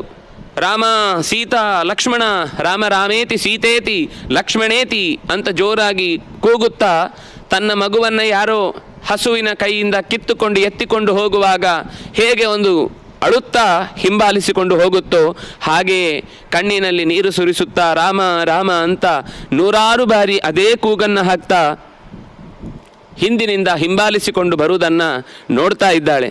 ಅದೇ ಹೊತ್ತಿಗೆ ಜನರೂ ಕೂಡ ರಾಘವ ನಿಂತುಕೋ, ನಿನ್ನ ತಾಯಿ ಬರ್ತಾ ಇದ್ದಾಳೆ ಅಂತ ಕೆಲವರು ಕೂಗ್ತಾ ಇದ್ದಾರೆ. ಸುಮಂತ್ರಶ್ಚ ಬಭೂವಾತ್ಮ ಚಕ್ರಯೋರಿವಾಂತರ. ನೀನಾದರೂ ನಿಲ್ಲಿಸಬಾರ್ದಾ ಅಂತ ಹಿಂದಿನಿಂದ ಸುಮಂತ್ರನಿಗೂ ಜೋರು ಮಾಡ್ತಾ ಇದ್ದಾರೆ. ರಾಜನಿಗೆ ಸ್ವಲ್ಪ ಹೊತ್ತಾದರೂ ಕಾಣುವ ಹಾಗೆ ನಿಧಾನಕ್ಕೆ ಹೋಗಿದರೆ ಏನಾಗ್ತಿತ್ತು, ನಾನು ಸ್ವಲ್ಪ ಹೊತ್ತು ನೋಡಬೇಕು ರಾಮನನ್ನು ಅಂತ 2 ಚಕ್ರಗಳ ನಡುವೆ ಸಿಲುಕಿದಂತಹ ಅವಸ್ಥೆಯಲ್ಲಿ ಸುಮಂತ್ರನಿದ್ದಾನೆ. ಆ ನಂತರ ನ್ಯವರ್ತತ ಜನೋ ರಾಜ್ಞೋ ರಾಮಂ ಕೃತ್ವಾ ಪ್ರದಕ್ಷಿಣಂ. ಬಹಳ ಜನ ಬಹಳ ದೂರದ ತನಕ ಬಂದರು. ಕೆಲವರು ರಾಮನಿಂದಲೇ ಚೆನ್ನಾಗಿ ಶಿಕ್ಷಣ ಪಡೆದವರು ಅಥವಾ ಬದುಕಿನ ಎಲ್ಲ ಅವಸ್ಥೆಗಳನ್ನು ಒಂದಲ್ಲ ಒಂದು ದಿವಸ ಅನುಭವಿಸಲೇಬೇಕಾದದ್ದಿದೆ ಅಂತ ನಿಶ್ಚಿತ ಮಾಡಿಕೊಂಡಂಥವರು. ಇನ್ನು ಕೆಲವರು ನಾವಿನ್ನೇನು ಮಾಡಲಿಕ್ಕಾಗತ್ತೆ, ನಮ್ಮ ಕೈಯಲ್ಲಿ ಏನೂ ಇಲ್ಲ ಅಂತ ಅಸಹಾಯಕ ಸ್ಥಿತಿಯಲ್ಲಿದ್ದವರು ರಾಮ ಸಾಕ್ತಾ ಇರಬೇಕಾದ್ರೆ ಪ್ರದಕ್ಷಿಣೆ ಬಂದು ವಾಪಸ್ಸು ಬಹಳ ಜನ ನಿಧಾನಕ್ಕೆ ತೆರಳುತ್ತಾ ಇದ್ದರು. ಆದರೆ ತೆರಳಿದವರು ಬಹಳ ಕಮ್ಮಿ ಜನ, ಮತ್ತು ಅವನನ್ನು ಅನುಸರಿಸಿ ಬಂದವರೇ ಬಹಳ ಜನ ಇದ್ದರು. ಹೀಗೆ ರಾಮಚಂದ್ರ ಹೊರಟ. ಮನಸ್ಸಿನಲ್ಲಿ ಮನಸಾ ಅಪ್ಯಶ್ರುವೇಗೈಶ್ಚ. ಕಣ್ಣಿನಲ್ಲಿ ನೀರಿನ ಹನಿಗಳನ್ನು ಮಾತ್ರ ಯಾರ ಹತ್ರವೂ ತಡಿಲಿಕ್ಕಾಗ್ತಾ ಇರಲಿಲ್ಲ. ರಾಮನನ್ನು ತಡಿಲಿಕ್ಕಾಗಲಿಲ್ಲ, ಕಣ್ಣಲ್ಲಿ ಬರುವ ನೀರನ್ನು ತಡಿಲಿಕ್ಕಾಗಲಿಲ್ಲ. ಹೀಗೆ ತಸ್ಮಿನ್ಸ್ತು ಪುರುಷವ್ಯಾಗ್ರೇ ವಿನಿರ್ಯಾತೆ ಕೃತಾಂಜಲೌ ಆರ್ತಶಬ್ದೋತ ಸಂಜಜ್ಞೆ ಸ್ತ್ರೀಣಾಮಂತಃಪುರೇ ಮಹಾನ್. ಕಣ್ಣಿಗೆ ಕಾಣಿಸದೆ ಇನ್ನೊಂದು ಭಾಗಕ್ಕೆ ರಥ ಹೊರಳಿದಾಗ ಎಲ್ಲರೂ ಜೋರಾಗಿ ಮತ್ತು ರಾಮನಿಗೆ ಏನಾದರೂ ಮನಸ್ಸಾಗಿ ತಿರುಗಿ ಬಂದಾನಾ ಅನ್ನುವ ನಿರೀಕ್ಷೆ ಅಥವಾ ತಿರುಗಿ ನೋಡ್ತಾನಾ ಅನ್ನುವ ಆಸೆ ಯಾವುದೂ ನಡೀಲಿಲ್ಲ. ಅಳು ಆಕಾಶಕ್ಕೆ ಮತ್ತೆ ಹೆಚ್ಚಿತು. ಇತಿ ಸರ್ವಾ ಮಹಿಷ್ಯಸ್ತಾಹ ವಿವತ್ಸ ಇವಧೇನವಃ ರರುದುಶ್ಚೈವ ದುಃಖಾರ್ಥ ಸುಸ್ವರಂ ವಿಚುಕೃಷು. ಸ್ವರಬದ್ಧವಾಗಿ ಅತ್ತರಂತೆ ರಾಮಚಂದ್ರನ ಬಗೆಗೆ ಬಗೆ ಬಗೆಯ ಮಾತುಗಳನ್ನು ಆಡಿಕೊಳ್ಳುತ್ತಾ ರಾಮಚಂದ್ರನ ಇರುವಿನಿಂದ ತಾವು ಪಡೆದ ಸುಖ ಏನು ಅಂತ ನೆನಪಿಸಿಕೊಳ್ಳುತ್ತಾ ಒಬ್ಬೊಬ್ಬರು ಒಂದೊಂದು ರೀತಿ ಹೇಳ್ತಾ ಇದ್ದರು. ಅಷ್ಟು ಹೊತ್ತಿಗೆ ಇಡೀ ಅರಮನೆಯ ಪರಿಸ್ಥಿತಿ, ಹಿರಿಯ ಅಯೋಧ್ಯೆಯ ಪರಿಸ್ಥಿತಿ ಹೇಗಿತ್ತು ಅಂದರೆ ನಾಗ್ನಿಹೋತ್ರಾಣ್ಯಹೂಯಂತ. ಅವತ್ತು ಬೆಳಿಗ್ಗೆನೇ ರಾಮನನ್ನು ಪಟ್ಟಾಭಿಷಿಕ್ತನನ್ನಾಗಿ ಮಾಡ್ತಾನೆ ದಶರಥ ಅಂತ ನಿರೀಕ್ಷೆಯಲ್ಲಿ ಹಬ್ಬದ ವಾತಾವರಣದಿಂದ ಸಿದ್ಧಗೊಂಡಿದ್ದ, ಸಿಂಗಾರಗೊಂಡಿದ್ದ ಊರು ಒಂದು ರೀತಿ ಮಸಣದ ಹೂವಿನಂತಾಗಿತ್ತು. ಮನೆಯಲ್ಲಿ ಎಲ್ಲ ಸಿದ್ಧ ಆಗಿದೆ, ಯಾರೂ ಅಗ್ನಿಹೋತ್ರ ಮಾಡಲಿಲ್ಲ. ಅಡಿಗೆಗೆ ಬೇಕಾದ ಸಾಮಗ್ರಿಗಳೆಲ್ಲ ಸಿದ್ಧ ಆಗಿತ್ತು, ಆದರೆ ಹೆಣ್ಮಕ್ಳು ಯಾರೂ ಅಡಿಗೆ ಮಾಡಲಿಲ್ಲ. ನಾಪಚನ್ ಗೃಹ ಮೇಧಿನಃ ಅಕುರುವನ್ ನ ಪ್ರಜಾ ಕಾರ್ಯಂ. ತಮಗೆ ಏನೇನೋ ನಿತ್ಯದ ಬೇಕಾದಷ್ಟು ಮನೆಯ ಕೆಲಸಗಳನ್ನು ಮಾಡಿಕೊಳ್ಳಿಕ್ಕಿತ್ತು, ಯಾವ ಕೆಲಸವನ್ನೂ ಮಾಡಲಿಲ್ಲ. ಕಾರ್ಯಂ ಸೂರ್ಯಶ್ಚಾಂತರಧೀಯತ. ಆದರೆ ಇಡೀ ದಿವಸ ಹೀಗೆ ಅಡಿಗೆ ಇಲ್ಲದೆ, ಹೋಮ ಇಲ್ಲದೆ, ನಿತ್ಯ ಕಾರ್ಯ ಇಲ್ಲದೆ, ಹಸಿವಿಲ್ಲದೆ, ಏನೂ ಇಲ್ಲದೆ ಬರೀ ಕಣ್ಣೀರಿನಲ್ಲೇ ಸೂರ್ಯಾಸ್ತ ನಿಧಾನಕ್ಕೆ ಆಗ್ತಾ ಬಂತು. ಇನ್ನೂ ಒಂದು ಮಾತು ಹೇಳ್ತಾನೆ. ಬಹುಶಃ ವಾಲ್ಮೀಕಿ ಹೇಳಿದ ಈ ಮಾತಿಗಿಂತ ಇನ್ನೂ ಚೆನ್ನಾಗಿ ರಾಮನನ್ನು ಕಳೆದುಕೊಂಡ ಪ್ರಜೆಗಳ ಮನಸ್ಥಿತಿ ಎಷ್ಟು ಮೃದುವಾದದ್ದು, ಎಂಥ ಪ್ರೀತಿ ಇತ್ತು, ರಾಮನ ಬಗೆಗಿನ ಅಟ್ಯಾಚ್ಮೆಂಟನ್ನು ಇದಕ್ಕಿಂತ ಚಂದ ವರ್ಣಿಸಲಿಕ್ಕೆ ಬಹುಶಃ ಸಾಧ್ಯ ಇಲ್ಲ. ವ್ಯಸೃಜನ್ ಕವಲಾನ್ನಾಗಾಹ ಗಾವೋ ವತ್ಸಾನ್ನಪಾಯಯನ್ ಪುತ್ರಂ ಪ್ರಥಮಜಂ ಲಬ್ಧ್ವಾ ಜನನೀ ನಾಭ್ಯನಂದತ.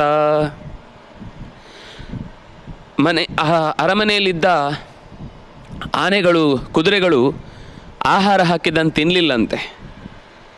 ಯಾಕೆಂದರೆ ರಾಮ ಎಲ್ಲವುಗಳ ಹತ್ರ ಮಾತಾಡ್ತಿದ್ದ. ಮುಂದೆ ಇನ್ನೂ ಮಾತು ಹೇಳ್ತಾರೆ.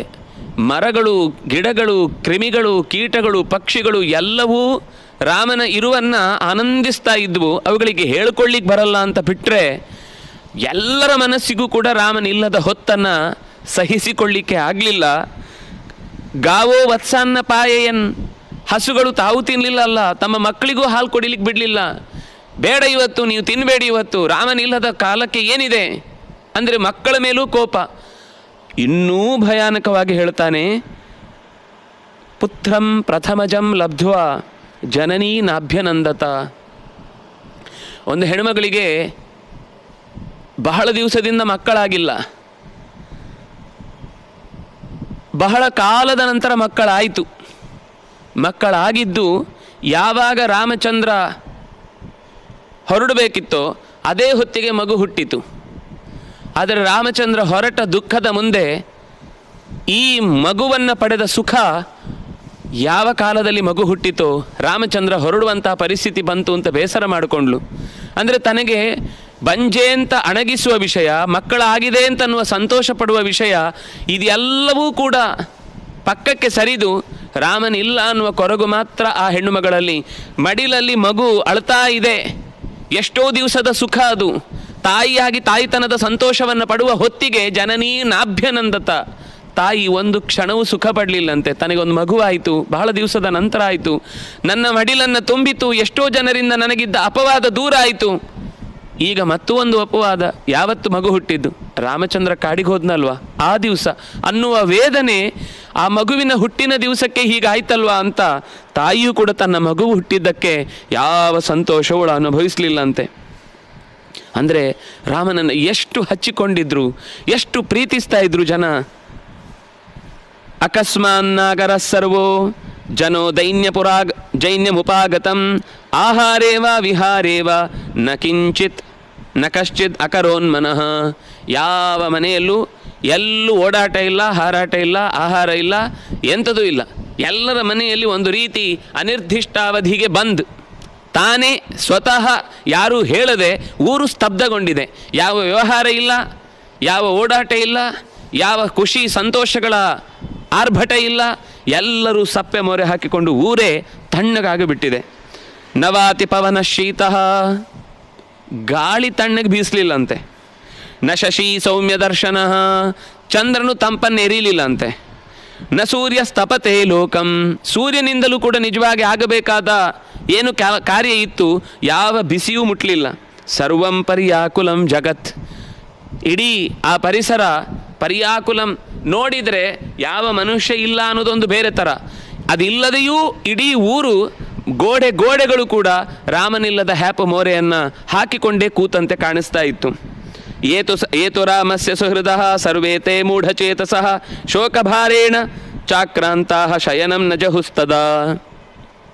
ರಾಮನಿಗೆ ಅತ್ಯಂತ ಹತ್ತಿರದಲ್ಲಿದ್ದವರಂತೂ ರಾಮನ ಸಹಾಯಕರು, ಉಪಜೀವಿಗಳು, ರಾಮನಿಗೆ ಬೇರೆ ಬೇರೆ ರೀತಿಯಿಂದ ತಮ್ಮ ಕರ್ತವ್ಯದಲ್ಲಿ ತೊಡಗಿಸಿಕೊಂಡವರು, ಇವರಿಗೆಲ್ಲ ಮನಸ್ಸಿನಲ್ಲಿ ಈ ಮುಂದಿನ ನಾಳೆಯಿಂದ ಏನಿದ್ರು ಬೆಳಿಗ್ಗೆ ಎದ್ದ ತಕ್ಷಣ ಇದು ರಾಮನಿಗೆ, ಇದು ಅದನ್ನು ಮಾಡಬೇಕು, ಇದು ರಾಮನಿಗೋಸ್ಕರ, ಇದು ರಾಮನಿಗೆ ಹೀಗಾಗಬೇಕು ಹಾಗಾಗಬೇಕು ಅಂತ ನೂರಾರು ಹಿಂದಿನ ದಿವಸವೇ ಅದಕ್ಕೆ ಸಿದ್ಧತೆಯನ್ನು ಮಾಡಿಕೊಂಡು ಮರುದಿವಸ ನಾನು ರಾಮನಿಗೆ ಮಾಡಬೇಕು ಅಂತ ನೂರಾರು ಜನ ಅಡಿಗೆಗೋಸ್ಕರ ರಾಮನ ಆಸೆಯನ್ನು ಈಡೇರಿಸೋದಕ್ಕೋಸ್ಕರ ನಿಂತಿದ್ರಂತೆ. ಒಬ್ಬೊಬ್ಬರು ಯಾವುದೇ ಕೆಲಸ ಇಲ್ಲಿ ರಾಮನಿಗೆ ಹತ್ತರು, ಇದನ್ನು ನಾನು ಹಚ್ಚಬೇಕು, ರಾಮನಿಗೆ ಹತ್ತರು ನಾನು ಇಲ್ಲಿಂದ ತಂದಿದ್ದೇನೆ, ರಾಮನಿಗೆ ಹೂವನ್ನು ಇಂಥದ್ದು ನಾನು ಹಾಕಬೇಕು, ರಾಮನಿಗೆ ಇಂಥ ಬಟ್ಟೆಯನ್ನು ನಾನು ಹೊಲಿದದ್ದು ಕೊಡಬೇಕು, ರಾಮನಿಗೆ ಇಂಥ ವಸ್ತುವನ್ನು ನಾನು ಉಡಿಸ್ಬೇಕು, ತೊಡಿಸ್ಬೇಕು, ಕೊಡಬೇಕು, ಅವನು ಎಲ್ಲವನ್ನೂ ಖುಷಿ ಪಡಬೇಕು ಅಂತ ಎಲ್ಲರಿಗೂ ಮಸುಕು ಕವಿದಿದೆ. ಒಳಗಿನಿಂದ ಅಂತಃಕರಣ ಖಾಲಿಯಾಗಿ ಬಿಟ್ಟಿದೆ. ನಾಳೆ ಯಾರಿಗೋಸ್ಕರ ಮಾಡಬೇಕು, ನಾವು ಏನು ಅಂತ ಮಾಡಬೇಕು? ಇಲ್ಲಿ ತನಕ ನಮಗೆ ರಾಮ ಇದ್ದಾಗ ಸಂತೋಷ ಇತ್ತು, ಹೌದು, ಆದರೆ ರಾಮ ಇಲ್ಲದೇ ಇದ್ದ ಒಂದು ಘಟನೆ ಹೀಗೆ ಬರಬಹುದು ಅಂತ ಅನ್ನೋದು ನಮ್ಮ ಊಹೆಯಲ್ಲೂ ಇರಲಿಲ್ಲಲ್ವಾ, ಹೀಗಾಗಿ ಹೋಯ್ತಲ್ವಾ ಅಂತ ಮೂಢಚೇತ ಸಹ ಮುಂದೇನು ಅಂತನ್ನೋದ್ರೆ ಪ್ರಶ್ನೆ ರೀತಿಯಲ್ಲಿ ಬದುಕೋರ ಕತ್ತಲೆಯ ಕಡೆಗೆ ಸಾಗಿತ್ತು. ನ ಪಶ್ಯತಿ ರಜೋಪ್ಯಸ್ಯ ಯದಾ ರಾಮಸ್ಯ ಭೂಮಿಪಃ ತದಾರ್ಥಶ್ಚ ವಿಷಣ್ಣಶ್ಚ ಪಪಾತ ಧರಣೀತಲೆ. ದಶರಥ ರಾಮಚಂದ್ರ ಹೋದ ಮೇಲೆ, ರಾಮಚಂದ್ರ ಇದ್ದಾಗ ಒಂದು ಏನು ಲವಲವಿಕೆ ಇತ್ತು ಅದು ಯಾವುದೂ ಇಲ್ಲದೆ, ಬಹುಶಃ ನಾನು ಸತ್ತಿದ್ದೇನೆ ಅನ್ನೋದಕ್ಕೆ ಎಲ್ಲರೂ ಶೋಕಾಚರಣೆ ಮಾಡಿದ ಹಾಗೆ ಮೌನದಿಂದ ಇರುವುದನ್ನು ನೋಡಿ ಮತ್ತು ಪ್ರತಿ ಸರ್ತಿಯನ್ನು ನೆನಪಿಸಿಕೊಳ್ಳುವುದು, ಮತ್ತೆ ಗಳಗಳ ಅಂತ ಅಳುವುದು, ಗೋಡೆಗೆ ಹೊರಗಿ ಆಯಾಸ ಪಟ್ಟುಕೊಂಡು ತಲೆ ತಿರುಗಿ ಬೀಳುವುದು, ಇದು ಅವನಿಗೊಂದು ರೋಗ ಅನ್ನುವ ಹಾಗೆ ಸಹಜವಾಗಿ ಮತ್ತೆ ಆಕ್ರಮಿಸ್ತಾನೇ ಇತ್ತು. ಯಾವಾಗ ಒಂದು ಸರ್ತಿ ಮತ್ತೆ ಎದ್ದು ಎಚ್ಚರಗೊಂಡು ಬೀಳ್ತಾ ಇದ್ನೋ ಆವಾಗ ದಕ್ಷಿಣಾಂ ಅನ್ವಗಾತ್, ದಕ್ಷಿಣದ ಭಾಗಕ್ಕೆ ತಕ್ಷಣ ಕೌಸಲ್ಯ ಓಡಿ ಬಂದು ಅವನು ಬೀಳ್ತಾ ಇರುವುದನ್ನು ತಡೆದು ತಪ್ಪಿಸ್ತಾಳೆ. ಈ ಕಡೆಗೆ ಬಂದು ವಾಮಭಾಗದಲ್ಲಿ ವಾಮಂಚಾನ್ವಗಾತ್ ಪಾರ್ಶ್ವಂ ಕೈಕೇಯಿ ಭರತ ಪ್ರಿಯ, ಕೈಕೇಯಿ ತಕ್ಷಣ ಎಡಭಾಗದಲ್ಲಿ ಬಂದು ಅವನನ್ನು ಹಿಡಿಬೇಕು ಅಂತ ಕೈ ಚಾಚಿದಾಗ ಅಷ್ಟು ಗಾಢವಾದ ವಿಸ್ಮೃತಿಯ ಹೊತ್ತು ಕೂಡ ಎಚ್ಚರಗೊಂಡವನು ಈ ಕಡೆಯಿಂದ ಹಿಡಿದವಳ ಸ್ಪರ್ಶ, ಆ ಕಡೆಯಿಂದ ಮುಟ್ಟಿದವಳ ಸ್ಪರ್ಶದ ವ್ಯತ್ಯಾಸವನ್ನು ಗಮನಿಸಿ ತಾಂ ನಯೇನ ಚ ಸಂಪನ್ನೋ ಧರ್ಮೇಣ ವಿನಯೇನ ಚ ಉವಾಚ ರಾಜ ಕೈಕೇಯೀಂ ಸಮೀಕ್ಷ ವ್ಯತಿತೇಂದ್ರಿಯ ಕೈಕೇಯಿ ಮಾಮಮಾಂಗಾನಿ ಸ್ಪ್ರಾಕ್ಷೀಸ್ತ್ವಂ ದುಷ್ಟಚಾರಿಣಿ ನಹಿ ತ್ವಾಂ ದ್ರಷ್ಟುಮಿಚ್ಛಾಮಿ ನ ಭಾರ್ಯ ನ ಚ ಬಾಂಧವಿ. ಅಂಥ ಸಂದರ್ಭದಲ್ಲೂ ಕೂಡ ತಕ್ಷಣದಲ್ಲಿ ಆ ಒರಟುತನವೋ ಅದರಲ್ಲಿದ್ದಂತಹ ಏನೋ ಒಂದು ಅಹಿತವಾದ ಸ್ಪರ್ಶವೋ ಅದನ್ನು ಗಮನಿಸಿ ಎದ್ದು, ಅಂದರೆ ಕಣ್ಣು ಬಿಟ್ಟವನೇ, ನತ್ವಾಂ ಖಂಡಿತ ಕೈಕೇಯಿ ಮಾಂ ಮಮ ಅಂಗಾನಿ, ನನ್ನ ಅಂಗಗಳನ್ನು ಮುಟ್ಟಬೇಡ, ಮಾಸ್ಪ್ರಾಕ್ಷೀಹಿ ದೂರಕ್ಕೆ ಸರಿ, ದುಷ್ಟಚಾರಿಣಿ ನಹಿತ್ವ ಅಂದ್ರಷ್ಟು ಮಿಚ್ಚಾಮಿ, ನೀನು ನನ್ನ ಕಣ್ಣಿಗೆ ಬೀಳಬೇಡ, ನನ್ನ ಹೆಂಡತಿಯಲ್ಲ ನೀನು, ನನಗೆ ಬಂಧುವೇ ಅಲ್ಲ ನೀನು, ನಿನ್ನಂಥವಳಿಂದಾಗಿ ನನಗಾದ ಅನರ್ಥ, ನನ್ನ ಮನಸ್ಸಿನ ವೇದನೆಗೆ ನಿನಗೆ ಯಾವ ರೀತಿ ನಾನು ಶಿಕ್ಷೆ ಕೊಟ್ಟರೂ ತಪ್ಪೇ ಆಗುತ್ತೆ, ಕಮ್ಮಿಯೇ ಆಗುತ್ತೆ. ಯೇ ಚತ್ವಾಂ ಅನುಜಾನಂತಿ ನಾಹಂ ತೇಷಾಂ ನ ತೇ ಮಮ, ನಿನ್ನನ್ನು ಯಾರೆಲ್ಲ ತಿಳಿದು, ನಿನ್ನನ್ನು ಯಾರೆಲ್ಲ ಹತ್ತಿರದಲ್ಲಿ ಕಂಡು ನಿನ್ನ ಹೆಸರು ಹೇಳಿಕೊಂಡು ನನ್ನ ಹತ್ರ ಇಲ್ಲಿ ಬಂದಿದ್ದಾರೋ ಅವರೂ ಕೂಡ ನಾಳೆ ನನ್ನ ಹತ್ತಿರಕ್ಕೆ ಬರುವುದು ಬೇಡ. ನಾಹಂ ತೇಷಾಂ ನ ತೇ ಮಮ, ಅವ್ರು ಯಾರೂ ನನ್ನ ಹತ್ರಕ್ಕೆ ಬರೋದು ಬೇಡ, ನಾನು ಅವ್ರು ಯಾರ ಮುಖವನ್ನು ನೋಡುವುದಿಲ್ಲ. ನಿನ್ನ ತಂದೆ ತಾಯಿಯೋ ಅಣ್ಣಂದರು ತಮ್ಮಂದರು ಇನ್ಯಾರೋ ಬಂಧುಗಳು ನಿನಗಾಗಿ ಯಾರೆಲ್ಲ ಸಹಾಯಕ್ಕೆ ನಿಂತಿದ್ದಾರೋ ಅವರೆಲ್ಲರೂ ನನ್ನ ಹತ್ರ ಬರುವುದು ಬೇಡ ಇನ್ನು ಮುಂದೆ. ಕೇವಲ ಅರ್ಥಪರಾಂ ಹಿತ್ವಾಂ ತ್ಯಕ್ತ ಧರ್ಮ ವಿಜಾಮ್ಯ ತ್ಯಜಾಮ್ಯಹಂ, ಕೇವಲ ಸಂಪತ್ತಿನ ಮೋಸೆಯನ್ನು ನೋಡ್ತಾ ಹೃದಯವಂತಿಕೆಯನ್ನು ಕಳೆದುಕೊಂಡಂತಹ ದುಷ್ಟ ಹೃದಯವೇ ಇಲ್ಲದ ಹೆಣ್ಣುಮಗಳು ನೀನು. ನಿನ್ನನ್ನು ಬಿಟ್ಟುಬಿಟ್ಟಿದ್ದೇನೆ, ಅಧರ್ಮ ನೀನು. ನಿನ್ನನ್ನು ಎಷ್ಟು ದೂರ ಇಡ್ತೇನೋ ಅಷ್ಟು ನನಗೆ ಸಂತೋಷ ಆಗುತ್ತೆ. ಅಗೃಹ್ಯಾಂ ಯಚ್ಚತೆ ಪಾಣಿಂ ಅಗ್ನಿಂ ಪರ್ಯಯಣಂ ಕೃತಂ ಅನುಜಾನಾಮಿ ತತ್ಸರ್ವಂ ಅಸ್ಮಿನ್ ಲೋಕೆ ಪರತ್ರ ಚ. ನಾನು ನಿನ್ನ ಕೈ ಹಿಡಿದದ್ದಲ್ಲ, ನಾನು ಬೆಂಕಿಗೆ ಕೈ ಹಾಕಿ ಮುಟ್ಟಿಕೊಂಡದ್ದು. ಗೊತ್ತಾಗಲಿಲ್ಲ ಆಗ. ಸಂತೋಷದಿಂದ ಆ ಪ್ರೀತಿಯ ಬಲದಲ್ಲಿ ಎಲ್ಲವೂ ಸುಖವಾಗಿ ಕಂಡಿತು. ಈಗ ಗೊತ್ತಾಗ್ತಾ ಇದೆ, ನಾನು ಸುಟ್ಟುಕೊಂಡದ್ದು ಕೈ, ನನ್ನ ಮೈ, ನನ್ನ ಇಡೀ ಕುಲವನ್ನೇ ಸುಟ್ಟುಕೊಂಡಿದ್ದೇನೆ. ಇಲ್ಲಿ ಮಾತ್ರ ಅಲ್ಲ, ಪರಲೋಕಕ್ಕೂ ನನಗೆ ನಿನ್ನ ಈ ಕಾರ್ಯದಿಂದಾಗಿ ಒಳಿತಾಗ್ಲಿಕ್ಕೆ ಸಾಧ್ಯ ಇಲ್ಲ. ಒಬ್ಬ ಒಳ್ಳೆಯ ಮಗನನ್ನು, ದೇಶ ಬಯಸುವ, ಧರ್ಮ ಉಳಿಸುವ ಇಂತಹ ಒಬ್ಬ ಮಗನನ್ನು ಕಾಡಿಗಟ್ಟುವ ನಿರ್ಧಾರಕ್ಕೆ ನನ್ನನ್ನು ಕಟ್ಟಿ ಹಾಕಿದಂತಹ ನಿನ್ನಿಂದಾಗಿ ನನಗೆ ಪರಲೋಕವೂ ಕೂಡ ಸುಖದಾಯಿ ಆಗಿರ್ಲಿಕ್ಕೆ ಸಾಧ್ಯ ಇಲ್ಲ. ಸನೂನಂ ಕೇಚಿದೇವಾದ್ಯ ವೃಕ್ಷ ಮೂಲಮುಪಾಶ್ರಿತ. ಅವಳನ್ನು ಪಕ್ಕಕ್ಕೆ ಹೋಗು ಅಂತ ಕಳುಹಿಸಿ ಯೋಚನೆ ಮಾಡ್ತಾ, ಖಂಡಿತ ನನ್ನ ರಾಮಚಂದ್ರ ಯಾವ ಮರದ ಬುಡದಲ್ಲಿ ಈಗ ಆಯಾಸ ಆಗಿ ಕೂತಿದ್ದಾನೋ, ಯಾವ ಕಲ್ಲಿನ ಮೇಲೆ ಮೈ ಒರಗಿಸಿ ಕಾಲು ಚಾಚಿ ಕೂತಿದ್ದಾನೋ, ಮಕ್ಕಳು ಅರಮನೆಯಲ್ಲಿ ಸುಖವಾಗಿ ಇದ್ದರು, ಅದ್ಯಾವುದನ್ನು ಇಲ್ಲದಂತೆ ಮಾಡಿಬಿಟ್ಟೆ. ಅನಭಿಜ್ಞಾ ವನಾನಾಂಸ ನೂನಂ ಭಯಮುಪೈಷ್ಯತಿ ಶ್ವಾಪದಾನರ್ಧಿತಂ ಶ್ರುತ್ವ ಗಂಭೀರಂ ರೋಮಹರ್ಷಣಂ. ಕಾಡಿನ ವಾಸ ಅಂದರೆ ಏನು ಅಂತ ಪಾಪ ಜೀವಮಾನದಲ್ಲಿ ಯಾವತ್ತೂ ಕಂಡವಳಲ್ಲ ಸೀತೆ. ಅನಭಿಜ್ಞ, ನಾವಳನ್ನು ಪೋಷಿಸಿ ರಕ್ಷಿಸಿ ಬೆಳೆಸಬೇಕಿತ್ತು, ಅದು ಬಿಟ್ಟು ಹೀಗೆ ಕಾಡಿಗಟ್ಟುವ ಸ್ಥಿತಿ ಬಂತು. ಸಕಾಮ ಭವ ಕೈಕೇಯಿ ವಿಧವಾ ರಾಜ್ಯಮಾಸವ ನಹಿತಂ ಪುರುಷ ವ್ಯಾಘ್ರಂ ವಿನಾ ಜೀವಿತ ಮುತ್ಸಹೆ. ಸಕಾಮ ಭವ ಕೈಕೇಯಿ ಅಲ್ಲೇ ನಿಂತುಕೊಂಡು ಹಾಗೆ ದಿಟ್ಟಿಸ್ತಾ ಇದ್ದವಳನ್ನು ನೋಡಿ ಹೇಳ್ತಾನೆ, ನಿನ್ನ ಆಸೆ ಈಡೇರಿತಲ್ವ, ಇನ್ಯಾಕೆ ಇಲ್ಲಿ ನಿಂತಿದ್ದಿ, ಇನ್ನೇನು ಬೇಕು ನಿನಗೆ, ಇನ್ನೂ ನನ್ನ ಜೀವ ಮಾತ್ರ ಬೇಕು, ಉಳಿದಿದೆ ಅದನ್ನು ಕೇಳ್ತಾ ಇದ್ದೀಯಾ, ಅದನ್ನು ಕೊಡ್ತೇನೆ. ಯಾಕೆಂದರೆ ರಾಮನನ್ನು ಕಳ್ಕೊಂಡ ಮೇಲೆ ನನಗೆ ಬದುಕಿ ಏನು ಉಪಯೋಗ ಇಲ್ಲ, ಇನ್ನು ಉಳಿದಿರುವುದು ನನ್ನ ಕಡೆಯಿಂದ ನಿನಗೆ ಕೊಡ್ಲಿಕ್ಕಾಗಿರುವಂಥದ್ದು ನಹಿತಂ ಪುರುಷ ವ್ಯಾಘ್ರಂ ವಿನಾ ಜೀವಿತ ಮುತ್ಸಹೆ. ಅವನಿಲ್ಲ ಅಂದಮೇಲೆ ಬದುಕಲಿಕ್ಕೆ ಸಾಧ್ಯ ಇಲ್ಲ, ಅದೊಂದು ಉಳಿದಿದೆ, ಅದನ್ನು ಕೊಟ್ಟು ಬಿಡ್ತೇನೆ, ತೆಗೆದುಕೊಂಡು ಹೋಗು. ಕೌಸಲ್ಯಾಯ ಗೃಹಂ ಶೀಘ್ರಂ. ಅಲ್ಲೇ ಇದ್ದ ಪರಿಚಾರಕರಿಗೆ ಹೇಳ್ತಾನೆ, ಕೌಸಲ್ಯ ಮನೆ ತೋರಿಸು, ಅವಳ ಜೊತೆಗೆ ನಾನು ಆ ಮನೆ ಕಡೆಗೆ ಹೋಗ್ತೇನೆ. ಅಂದರೆ ಅರಮನೆಯಲ್ಲಿ ಒಂದು ವ್ಯವಸ್ಥೆ ಇರ್ತಿತ್ತು. ಅವರು ಏನೇ ಎಲ್ಲೇ ಹೋಗೋದಾದರೂ ಕೂಡ ಅವರು ದಾರಿ ತೋರಿಸ್ಬೇಕು. ಇತೋ ದೇವಃ ಅಂತ ನಾವು ನಾಟಕಗಳಲ್ಲೆಲ್ಲ ನೋಡ್ತೇವೆ. ಅತ್ತ ಬನ್ನಿ, ಇತ್ತ ಸರೀರಿ, ಇಲ್ಲಿ ಶಯನಗೃಹ ಇಲ್ಲಿದೆ, ನೀವು ಇಲ್ಲಿ ಬಂದು ಮಲ್ಕೊಳ್ಳಿ. ಹೀಗೆ ಅವರಿಗೆ ಬೇಕಾದ ಎಲ್ಲವನ್ನೂ ಕೂಡ ಹಂತ ಹಂತದ ಪ್ರತಿ ವ್ಯವಸ್ಥೆಯನ್ನು ಕೂಡ ಪರಿಚಾರಕರು ಸಿದ್ಧಪಡಿಸಿ ರಾಜನಿಗೆ ಹೇಳ್ತಾ ಇರ್ತಾರೆ, ಅಥವಾ ಅರಮನೆಯಲ್ಲಿರುವ ಎಲ್ಲ ಹಿರಿಯ ಸದಸ್ಯರನ್ನು ಅವರು ಹಾಗೆ ನೋಡಿಕೊಳ್ತಾರೆ.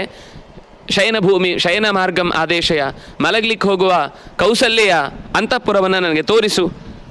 ನಹ್ಯನ್ಯತ್ರ ಸಮಾಶ್ವಾಸ ಹೃದಯಸ್ಯ ಭವಿಷ್ಯತಿ. ಅವಳು ಒಂದು ಬಿಟ್ಟರೆ ಇನ್ನು ಎಲ್ಲೂ ಹೋಗ್ಲಿಕ್ಕೆ ನನಗೆ ಮನಸ್ಸಿಲ್ಲ. ರಾಮನ ತಾಯಿಯಲ್ಲೋ ಅವಳು, ಅದರಿಂದಾಗಿ ಕನಿಷ್ಠ ಪಕ್ಷ ಈ ಹೊತ್ತಿಗಾದರೂ ರಾಮನ ತಾಯಿ ಎನ್ನುವ ಒಂದು ಭಾವನೆಯಿಂದಾಗಿ ಮನಸ್ಸು ಸ್ವಲ್ಪ ಹೊತ್ತು ಸಮಾಧಾನಕ್ಕೆ ಬರಬಹುದು ಅಂತ ಹೇಳಿದಾಗ ಆ ಎಲ್ಲ ಸೇವಕರು ಕೌಸಲ್ಯ ಮನೆಯ ಕಡೆಗೆ ಕರೆದೊಯ್ದಿದ್ದಾರೆ. ಅಥ ರಾತ್ರ್ಯಾಂ ಪ್ರಪನ್ನಾಯಾಂ ಕಾಲರಾತ್ರ್ಯಾಮಿವಾತ್ಮನಃ. ಒಂದೊಂದು ಕ್ಷಣವೂ ಕೂಡ ಯುಗದ ಹಾಗೆ ಮುಂದುವರಿತಾನೇ ಇಲ್ಲ. ಅರ್ಧರಾತ್ರೇ ದಶರಥಃ ಕೌಸಲ್ಯಾಮಿದಮಬ್ರವೀತ್. ನಿದ್ದೆಯೇ ಬರ್ತಿಲ್ಲ, ಹೊರಳುತ್ತಾನೆ, ಏಳುತ್ತಾನೆ, ಮತ್ತೆ ಕನವರಿಸ್ತಾನೆ, ರಾಮ ಅಂತಾನೆ, ಮೂರ್ಛೆ ಹೋಗ್ತಾನೆ, ಮತ್ತೆ ಸಮಯ ಬರುತ್ತೆ, ನಿದ್ದೆ ಅಂತೂ ಬರ್ತಾ ಇಲ್ಲ. ಕೌಸಲ್ಯ ಹತ್ತಿರ ರಾತ್ರಿ ರಾಮಂ ಮೇ ಅನುಗತಾ ದೃಷ್ಟಿ ಅದ್ಯಾಪಿ ನ ನಿವರ್ತತೆ. ನನ್ನ ಕಣ್ಣು ರಾಮಚಂದ್ರ ಅಂದರೆ ನನ್ನ ನಿಜವಾಗಿಯೂ ಕೂಡ ಕಣ್ಣು ಮಾತ್ರ ಅಲ್ಲದೆ ನನ್ನ ಕಣ್ಣು ಯಾವಾಗಲೂ ಅವನನ್ನೇ ನೋಡ್ತಾ ಇರಬೇಕು ಅಂತ ಬಯಸ್ತಾ ಇತ್ತು. ಆದರೆ ನತ್ವಾ ಪಶ್ಯಾಮಿ ಕೌಸಲ್ಯೆ ಸಾಧುಮಾಂ ಪಾಣಿನ ಸ್ಪೃಶ. ನಿನಗೂ ಕೂಡ ರಾಮನ ದರ್ಶನ ಇಲ್ಲದಂತೆ ಮಾಡಿಬಿಟ್ಟೆ. ನನಗೆ ನಿಧಾನಕ್ಕೆ ಹೇಗೆ ಈ ಘಟನೆಯಿಂದ ಹೊರಕ್ಕೆ ಬರುವುದು ಅಂತ ಗೊತ್ತಾಗ್ತಾ ಇಲ್ಲ. ನಿನ್ನ ಕೈಯಿಂದ ನನ್ನ ತಲೆಯನ್ನು ಸ್ವಲ್ಪ ಆದರೂ ನೇವರಿಸು. ರಾಮನನ್ನು ಮುಟ್ಟಿ ರಾಮನನ್ನು ಸೇವೆಗೈದ ಅತ್ಯಂತ ಹತ್ತಿರದಿಂದ ಹೆಚ್ಚು ಹೊತ್ತು ರಾಮನನ್ನು ಪ್ರೀತಿಯಿಂದ ಕಂಡ ಕೈ ಇದು. ತತಃ ಸಮೀಕ್ಷೆ ಶಯನೇ ಸನ್ನಂ ಶೋಕೇನ ಪಾರ್ಥಿವಂ ಕೌಸಲ್ಯ ಪುತ್ರ ಶೋಕಾರ್ಥ ತಮುವಾಚ ಮಹೀಪತಿಂ. ಯಾವಾಗ ರಾಮಚಂದ್ರನ ನೆನಪು ಮಾಡಿಕೊಳ್ಳುತ್ತಾ ಕೌಸಲ್ಯೆಯ ಮಡಿಲಲ್ಲಿ ತಲೆ ಇಟ್ಟು ಮಲಗಿದ ಹೊತ್ತಿಗೆ ಮತ್ತೂ ಶೋಕಕರ್ಷಿತಳಾದಂತಹ ಕೌಸಲ್ಯೆ ಮಗನನ್ನು ಕಳೆದುಕೊಂಡ ನೋವಿನಿಂದ ಅವಳು ಅಳ್ತಾಳೆ. ರಾಘವೇ ನರಶಾರ್ದೂಲೆ ವಿಷಮುಕ್ತ್ವಾ ವಿಜಹ್ಮತಾಂ ವಿಚರಿಷ್ಯತಿ ಕೈಕೇಯಿ ನಿರ್ಮುಕ್ತೆ ವಸಹಿ ಪನ್ನಗಿ. ರಾಮನಲ್ಲಿ ತನ್ನ ವಿಷಂ ಉಪ್ತ್ವಾ, ತನ್ನ ವಿಷವನ್ನು ಹೊರಕ್ಕೆ ಚೆಲ್ಲಿ, ಅಂದರೆ ರಾಮನ ಮೇಲೆ ಕಾರಿ, ವಿಚಿಹ್ಮತಾಂ, ತನ್ನ ಒಳಗಿದ್ದ ಎಲ್ಲ ಕೊಳೆಯನ್ನು ಹೊರಕ್ಕೆ ಬಿಟ್ಟಿದ್ದಾಳೆ.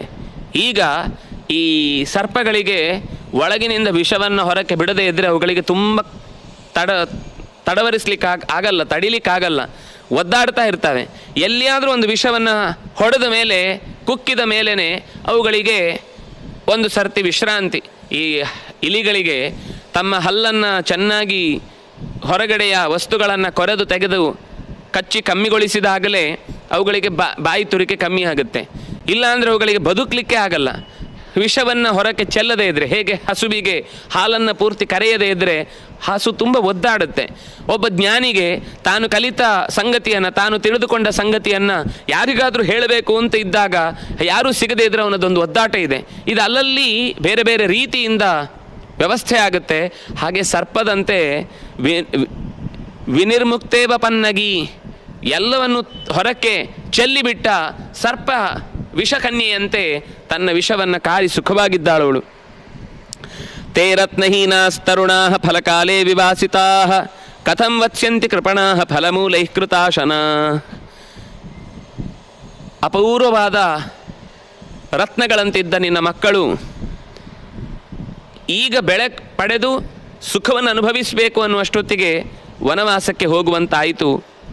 ಕಾಡಿನಲ್ಲಿ ನಿಜವಾಗಿಯೂ ಅವರು ಫಲಮೂಲಗಳನ್ನೇ ತಿಂದುಕೊಂಡು ಬದುಕುವಂತಹ ಸ್ಥಿತಿ ಬಂದು ಬಿಟ್ಟಿತು. ನಿಸ್ಸಂಶಯಂ ಮಯಾ ಮನ್ಯೆ ಪುರಾವೀರ ಕದರ್ಯಯ ಪಾತು ಕಾಮೇಶು ವತ್ಸೇಶು ಮಾತೃಣಾಂ ಶಾತಿತಾ ಸುತಾಸ್ತನಾ. ಅವಳು ಹೇಳ್ತಾಳೆ, ನಾನು ಬಹುಶಃ ತುಂಬ ಹಸಿವಾದಂತಹ ಕರು ಒಂದು ಹಸುವಿನ ಬಳಿಗೆ ಬಂದು ಬೇಗ ತಾಯಿಯ ಮೊಲೆ ಹಾಲನ್ನು ಕುಡಿದು ಸಂತೋಷ ಪಡ್ತೇನೆ ಅಂತಿದ್ದಾಗ ಬಹುಶಃ ಆ ತಾಯಿಯ ಹಾಲು ಮಗುವಿಗೆ ಸಿಗದಂತೆ ನಾನು ತಡೆದು ನಿಲ್ಲಿಸಿದ್ದೇನೆ. ಶಾತಿತಾಸ್ತನಾಹ, ಅದನ್ನು ಪಕ್ಕಕ್ಕೆ ಸರಿಸಿದ್ದೇನೆ ಅಥವಾ ಅದನ್ನು ಸಿಗದಂತೆ ಮಾಡಿದ್ದೇನೆ. ಬಹುಶಃ ಕರು ಅದೇ ಕೌಸಲ್ಯ ಆಗಿತ್ತೋ ಏನು, ಅದೇ ಕೈಕೇಯಿ ಆಗಿತ್ತೋ ಏನು. ವತ್ಸ ಬಾಲವತ್ಸೇವ ಗೌರ್ಬಲಾತ್ ಕೈಕೇಯ್ಯ ಪುರುಷವು ವ್ಯಾಘ್ರ. ನಾನು ಆ ಮಕ್ಕಳನ್ನು ತಾಯಿಯಿಂದ ಬೇರೆ ಮಾಡಿದ್ದೆ ಅಂತ ಅನಿಸುತ್ತೆ. ಅದಕ್ಕೋಸ್ಕರ ಇವತ್ತು ಅದೇ ಕರು ಕೈಕೇಯಿಯಾಗಿ ಬಂದು ಇವತ್ತು ನನಗೆ ನನ್ನ ಮಗನ ಯಾವ ಪ್ರೀತಿಯೂ ಸಿಗದ ಹಾಗೆ ದೂರ ಮಾಡಲಿಕ್ಕೆ ಕಾರಣಲಾಗಿದ್ದಾಳೆ ಈ ನೆಪದಲ್ಲಿ. ನಹಿತಾವದ್ಗುಣೈರ್ಜುಷ್ಟಂ ಸರ್ವಶಾಸ್ತ್ರ ವಿಶಾರದಂ ಏಕಪುತ್ರ ವಿನಾ ಪುತ್ರಂ ಅಹಂ ಜೀವಿತು ಮುತ್ಸಹೇ. ಇಲ್ಲ ಅಂದರೆ ಈ ರೀತಿ ಇಷ್ಟು ಸರ್ವ ವಿದ್ಯಾ ವಿಶಾರದವನು, ಸರ್ವಶಾಸ್ತ್ರಗಳನ್ನು ತಿಳಿದು ದೇವ ಲೋಕಕ್ಕೆ ಹೊಂದಬಹುದಾದಂತಹ ವ್ಯಕ್ತಿತ್ವ ಉಳ್ಳವ, ಅಂತಹ ವ್ಯಕ್ತಿತ್ವ ಉಳ್ಳವನನ್ನು ಕೂಡ ತಾಯಿಯಾಗಿ ಪಡೆದು ಇವತ್ತು ಸಿಂಹಾಸನದಲ್ಲಿ ಕೂಡ್ತಾನೆ ಅಂತನ್ನುವ ಅಪೂರ್ವವಾದ ದೃಶ್ಯವನ್ನು ಕಣ್ತುಂಬ ತುಂಬಿಕೊಳ್ಳಿಕ್ಕೆ ಅವಕಾಶ ಇಲ್ಲದೆ ಹೋಯ್ತಲ್ವಾ. ಇದೆಲ್ಲದಕ್ಕೂ ಬಹುಶಃ ನಾನು ಮಾಡಿದ ಹಿಂದಿನ ಕರ್ಮವೇ ಕಾರಣ ಅಂತ ಅನಿಸುತ್ತೆ. ನಾನು ಯಾರಿಗೂ ತುಂಬ ತೊಂದರೆ ಕೊಟ್ಟಿದ್ದೇನೆ, ಯಾರದ್ದೋ ಮನೆಯ ಸಂಬಂಧಗಳನ್ನು ಒಡೆದಿದ್ದೇನೆ, ಮಕ್ಕಳನ್ನು ದೂರ ಮಾಡಿದ್ದೇನೆ, ಏನೋ ಮಾತನಾಡಿ ಅವರ ವೈಮನಸ್ಯಕ್ಕೆ ಕಾರಣನಾಗಿದ್ದೇನೆ. ಹಾಗಾಗಿ ಇವತ್ತು ಹೀಗಾಯಿತು. ದೊಡ್ಡವರು ಯಾವಾಗಲೂ ತಮಗೇನು ಕಷ್ಟ ಬಂದರೂ ತಮ್ಮದೇ ಹಿಂದಿನ ಕರ್ಮದಿಂದಾಗಿ ಇಂತಹ ದುಃಖ ಒದಗಿ ಬಂತು ಅಂತ ವ್ಯಥೆ ಪಡ್ತಾರೆ. ಕೌಸಲ್ಯು ಅದೇ ಮಾತನ್ನು ಹೇಳ್ತಾ ಅಳ್ತಾ ಇದ್ದಾಳೆ. ಆಗ ಜೊತೆಗಿದ್ದ ಸುಮಿತ್ರ ಅಲ್ಲಿಗೆ ಬಂದಿದ್ದವಳು ಅವಳ ಹೆಗಲ ಮೇಲೆ ಕೈ ಹಾಕಿ ಪ್ರೀತಿಯಿಂದ ಆಕೆಯನ್ನು ಸಮಾಧಾನ ಪಡಿಸ್ತಾಳೆ. ಶಿಷ್ಟೈರಾಚರಿತೆ ಸಮ್ಯಕ್ ಶಶ್ವತ್ ಪ್ರೇತ್ಯ ಫಲೋದಯೇ ರಾಮೋ ಧರ್ಮೇ ಸ್ಥಿತಃ ಶ್ರೇಷ್ಠೋ ನ ಸಶೋಚ್ಯ ಕದಾಚನ. ಕೌಸಲ್ಯೆ, ಅಳಬೇಡ ತಾಯಿ, ನೀನು ಅಳಬೇಕಾದದ್ದಿಲ್ಲ. ರಾಮಚಂದ್ರ ಎಂಥವನು ಅಂತ ಗೊತ್ತಿದ್ದು ನೀನು ಅಳುತ್ತಿದ್ಯಲ್ವಾ. ರಾಮಚಂದ್ರನ ತಾಕತ್ತೇನು ಅಂದರೆ ರಾಮ ಇದ್ದಲ್ಲಿಗೆ ಪರಿಸರ ಅವನಿಗೆ ಬೇಕಾದಾಗ ಒದಗುತ್ತೆ. ಕೆಟ್ಟ ಗಾಳಿ ಅವನ ಹತ್ತಿರ ಸುಳಿಯುವುದಿಲ್ಲ, ಬಿಸಿಯಾದ ಸೂರ್ಯ ಅವನನ್ನು ಸುಡುವುದಿಲ್ಲ, ವೇಗವಾಗಿ ಹರಿಯುವ ನೀರು ಅವನ ಮೇಲೆ ಪ್ರವಾಹಗೈಯುವುದಿಲ್ಲ, ಜೋರಾಗಿ ಸುರಿಬೇಕಾದ ಮಳೆ ಅವನಿಗೆ ತೊಂದರೆ ಮಾಡುವುದಿಲ್ಲ. ರಾಮ ಅಂದರೆ ಏನು, ಎಷ್ಟು ಚಂದ ಹೇಳ್ತಾ. ಇದೇ ಕಾರಣಕ್ಕಾಗಿ ಲಕ್ಷ್ಮಣನನ್ನು ಕೂಡ ನೀನು ರಾಮನ ಜೊತೆಗೆ ಇರು, ಅದು ನಿನ್ನ ಜೀವನಕ್ಕೆ ಸಿಕ್ಕಿದ ದೊಡ್ಡ ಭಾಗ್ಯ. ನಾವು ಅಕಸ್ಮಾತ್ ಮಕ್ಕಳು ಎಲ್ಲಿಯಾದರೂ ನಾನೊಂಚೂರು ವೇದ ಓದ್ತೇನೆ, ಶಾಸ್ತ್ರ ಓದ್ತೇನೆ, ಅಥವಾ ಒಂದಿಷ್ಟು ಭಗವದ್ಗೀತೆ ಕಲಿತೇನೆ, ಸಹಸ್ರನಾಮ ಕಲಿತೇನೆ, ಶಿಬಿರಕ್ಕೆ ಹೋಗ್ತೇನೆ ಅಂತ ಹೇಳಿದ ತಕ್ಷಣ ನಮ್ಮ ಮನಸ್ಸಿನಲ್ಲಿ ಅದೆಲ್ಲ ಏನಾಗುತ್ತೆ, ಹೊಟ್ಟೆ ತುಂಬತ್ತಾ, ಹಾಗೆ ಹೀಗೆ ಅಂತ ಅದೆಲ್ಲ 60 ಆದಮೇಲೆ ಮಾಡಬೇಕಾದ ಕೆಲಸ ಅಂತ ಬೈದು ಕಳಿಸ್ತಿದ್ವಿ. ಆದರೆ ಸುಮಿತ್ರೆ ತನ್ನ ಮಗುವನ್ನು ಅದು ಜವಾಬ್ದಾರಿಯುತವಾಗಿ, ದೊಡ್ಡವನಾಗಿದ್ದಾನೆ, ಚಿಕ್ಕ ಮಗು ಅಂತಂದರೆ ಏನೋ ಬೇರೆ ಕೆಲಸ ಎಲ್ಲ ಎಲ್ಲೋ ಕಳಿಸಿ ಅಂತ ಹೇಳ್ಬೋದು. ಎಲ್ಲ ಮದುವೆಯಾದ ಜವಾಬ್ದಾರಿ ಇರುವಂತಹ ಲಕ್ಷ್ಮಣನನ್ನು ರಾಮನ ಸೇವೆಗಾಗಿ ಕಳುಹಿಸಿಕೊಡುವಾಗ ತನಗೂ ಮಕ್ಕಳು ಒಬ್ಬಳೇ ನಾನು ಒದ್ದಾಡಬೇಕಾಗುತ್ತೆ ಅಂತ ಗೊತ್ತಿದ್ದು ಕೂಡ ತನ್ನ ಮಗನನ್ನು ಕಳುಹಿಸಿಕೊಡುವ ವಿಷಯದಲ್ಲಿ ಹಿಂದೇಟು ಹಾಕದೆ ಈಗಲೂ ಸಮಾಧಾನ ಹೇಳ್ತಾಳೆ, ರಾಮನಿಗೆ ಏನೂ ಆಗಲ್ಲಮ್ಮ, ಯಾಕೆಂದರೆ ಧರ್ಮದಲ್ಲಿದ್ದಾನೆ ರಾಮಚಂದ್ರ. ಅವನು ಇಲ್ಲಿಯ ತನಕ ಎಲ್ಲ ಶಿಷ್ಟರು ಹೇಗೆ ಬದುಕಬೇಕು ಅಂತ ಹಾಗೆ ಬದುಕಿ ತೋರಿಸಿದವನು. ಶಿವ ಸರ್ವೇಷು ಕಾಲೇಷು ಕಾರಣೇಭ್ಯೋ ವಿನಿಸೃತಃ ರಾಘವಂ ಯುಕ್ತ ಶೀತೋಷ್ಣ ಸೇವಿಷ್ಯತಿ ಸುಖೋನಿಲಃ. ಗಾಳಿಯೂ ಕೂಡ ಹೆಚ್ಚು ಬಿಸಿಯೂ ಆಗದೆ ಹೆಚ್ಚು ತಣ್ಣಗೆಯೂ ಆಗದೆ, ಅರಣ್ಯದ ವಾಸದ ಯಾವ ದುಃಖವನ್ನೂ ತನ್ನ ಸುತ್ತಲಿನವರಿಗೆ ಯಾರಿಗೂ ಉಂಟಾಗದಂತೆ ಅವನು ತನ್ನ ಪರಿಸ್ಥಿತಿಯನ್ನು ತಿಳಿಗೊಳಿಸಿಕೊಳ್ತಾನೆ. ಯುಕ್ತ ಶೀತೋಷ್ಣ, ಸಮವಾದ ಸ್ಥಿತಿಯಲ್ಲೇ ಕಾಡು ಕೂಡ ಅವನಿಗೆ ಬೆನ್ನೆಲುಬಾಗಿ ನಿಲ್ಲುತ್ತೆ. ಅವನು ಯುದ್ಧಗಳಲ್ಲಿ ಚೆನ್ನಾಗಿ ಪಳಗಿದವನಿದ್ದಾನೆ, ಕಾಡಿಗೆ ಹೊಂದಿಕೊಳ್ಳಬಹುದಾದ ವ್ಯಾಘ್ರನಂತಿದ್ದಾನೆ, ತನ್ನ ಬಾಹುಬಲವನ್ನು ಚೆನ್ನಾಗಿ ನಂಬಿಕೊಂಡಿದ್ದಾನೆ. ಅರಣ್ಯದಲ್ಲಿದ್ದರೂ ಕೂಡ ಅವನಿಂದಾಗಿ ಯಾರೂ ಕೂಡ ಸಂತ್ರಸ್ತರಾಗುವುದಿಲ್ಲ. ವೇಶ್ಮನೀವ ನಿವತ್ಸ್ಯತಿ, ಎಷ್ಟು ಚೆನ್ನಾಗಿ ಹೇಳ್ತಾಳೆ ಅಂದರೆ, ಅವನು ಮನೆಯಲ್ಲಿ ಇಲ್ಲಿ ಅರಮನೆಯಲ್ಲಿ ಹೇಗಿದ್ದಾಗ ಸುಖವಾಗಿರ್ತಾನೋ ಅಷ್ಟೇ ಸುಖವಾಗಿ ಕಾಡಿನಲ್ಲೂ ಇರ್ತಾನೆ. ಯಾಕೆಂದರೆ ಅವನಿಗೆ ಕಾಡಿನ ಪರಿಸ್ಥಿತಿಯನ್ನು ತನಗೆ ಬೇಕಾದ ಹಾಗೆ ಆ ಘಟನೆಯನ್ನು ಒಪ್ಪಿಸಿಕೊಳ್ಳುವ, ಮನಸ್ಸನ್ನು ಸಿದ್ಧಗೊಳಿಸಿಕೊಳ್ಳುವ ಶಕ್ತಿ ಇದೆ. ಅದು ರಾಮ, ಯಾರೋ ಒಬ್ಬ ಸಾಮಾನ್ಯ ಅಲ್ಲ, ರಾಮನಿಗೆ ಆ ತಾಕತ್ತಿದೆ. ಇಡೀ ಬಹುಶಃ ಇಷ್ಟು ಮಾತುಗಳಲ್ಲಿ ಎಲ್ಲರೂ ಮಾತನಾಡಿದ್ರಲ್ಲಿ ಸುಮಿತ್ರೆ ಒಬ್ಬಳ ಮಾತು ಮಾತ್ರ ರಾಮನ ಬಗ್ಗೆ ಎಷ್ಟು ವಿಷಯಗಳನ್ನು ಹೇಳ್ತಾಳೆ ಅಂದರೆ, ಇವನು ಸೂರ್ಯನಿಗೂ ಸೂರ್ಯ, ಅಗ್ನಿಯ ಒಳಗೆ ಸುಡುವ ಅಗ್ನಿಯೂ ಇವನೇ, ಇಡೀ ಸಂಪತ್ತಿಗೂ ಸಂಪತ್ತಿನ ಹಿನ್ನೆಲೆಯಾಗಿ ನಿಂತವನು ಇವನೇ, ಎಲ್ಲ ಕೀರ್ತಿಗಳಿಗೂ ಕೀರ್ತಿಯ ಅಡಿಗಲ್ಲು ಇವನೇ ಆಗಿ ನಿಂತಿದ್ದಾನೆ, ಎಲ್ಲ ದೇವತೆಗಳಿಗೂ ದೇವತೆಯಾಗಿ, ಭೂತಗಳಿಗೂ ಭೂತ ಸತ್ತಮನಾಗಿ, ಗುಣಗಳ ಯಾವ ಕೊರತೆಯೂ ಇಲ್ಲದೆ, ದುರ್ಗುಣಗಳ ಯಾವ ಸ್ಪರ್ಶವೂ ಇಲ್ಲದೆ, ರಾಷ್ಟ್ರೇ ವಾಪ್ಯಥವಾ ಪುರೇ, ಅವನು ಕಾಡಲ್ಲಿರಲಿ, ರಾಷ್ಟ್ರದಲ್ಲಿರಲಿ, ನಗರದಲ್ಲಿರಲಿ, ಗ್ರಾಮದಲ್ಲಿರಲಿ, ಎಲ್ಲೇ ಇದ್ದರೂ ಕೂಡ ತನ್ನ ಗುಣವನ್ನು ಬಿಟ್ಟು ಕೊಡದವನು, ತನ್ನ ಗುಣದಿಂದ ಪ್ರಭಾವಿಸುವವನು, ತನ್ನ ಬೇಡವಾದ ಗುಣಗಳಲ್ಲಿ ಅಂದರೆ ತನಗೆ ಯಾವ ಬೇಡವಾದ ಗುಣಗಳು ಅಂಟಿಕೊಳ್ಳದಂತೆ ನೋಡಿಕೊಳ್ಳಬಲ್ಲವನು. ಕುಶಚೀರಧರಂ ದೇವಂ ಗಚ್ಚಂತಮಪರಾಜಿತಂ ಸೀತೇವಾನುಗತಾ ಲಕ್ಷ್ಮೀ ತಸ್ಯ ಕಿಂ ನಾಮ ದುರ್ಲಭಂ. ಲಕ್ಷ್ಮಿ ಅಂತಿರುವ ಸೀತೆ ರಾಮನ ಜೊತೆಗಿರಬೇಕಾದ್ರೆ ಬಡತನ ಎಲ್ಲಿಯದ್ದು, ಕಷ್ಟ ಎಲ್ಲಿಯದ್ದು, ದುಃಖ ಎಲ್ಲಿಯದ್ದು, ಬೇಸರ ಎಲ್ಲಿಯದ್ದು, ಸೀತೆ ಜೊತೆಗಿರುವಂಥದ್ದು. ಇನ್ನು ರಾಮ ಸ್ವತಃ ಸ್ವರಮಣ, ಸಂತೋಷದಿಂದ ಬದುಕನ್ನು ತನಗೆ ಬೇಕಾದಂತೆ ಸ್ವೀಕರಿಸಬಲ್ಲವನು.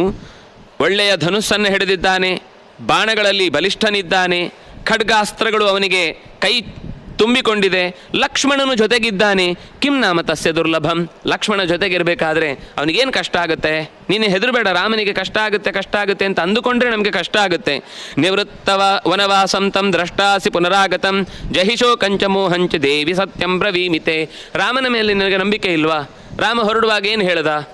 ನಾನು ಮರಳಿ ಅಮ್ಮ ಖಂಡಿತ ಇದೇ ಸಿಂಹಾಸನದ ಮೇಲೆ ಕೂತುಕೊಳ್ಳಿಕ್ಕೆ 14 ವರ್ಷಗಳನ್ನು 14 ನಿಮಿಷದ ಕನಸು ದಾಟಿ ಬಂದ ಹಾಗೆ ಇಲ್ಲಿಗೆ ಬಂದು ಇದೇ ರೀತಿ ನಿನ್ನ ಸೇವೆ ಮಾಡಿಕೊಂಡು ಆ ಸಿಂಹಾಸನದಲ್ಲಿ ಕುಳಿತು ಪ್ರಜೆಗಳ ಕ್ಷೇಮವನ್ನು ನಾನು ನೋಡ್ತೇನೆ.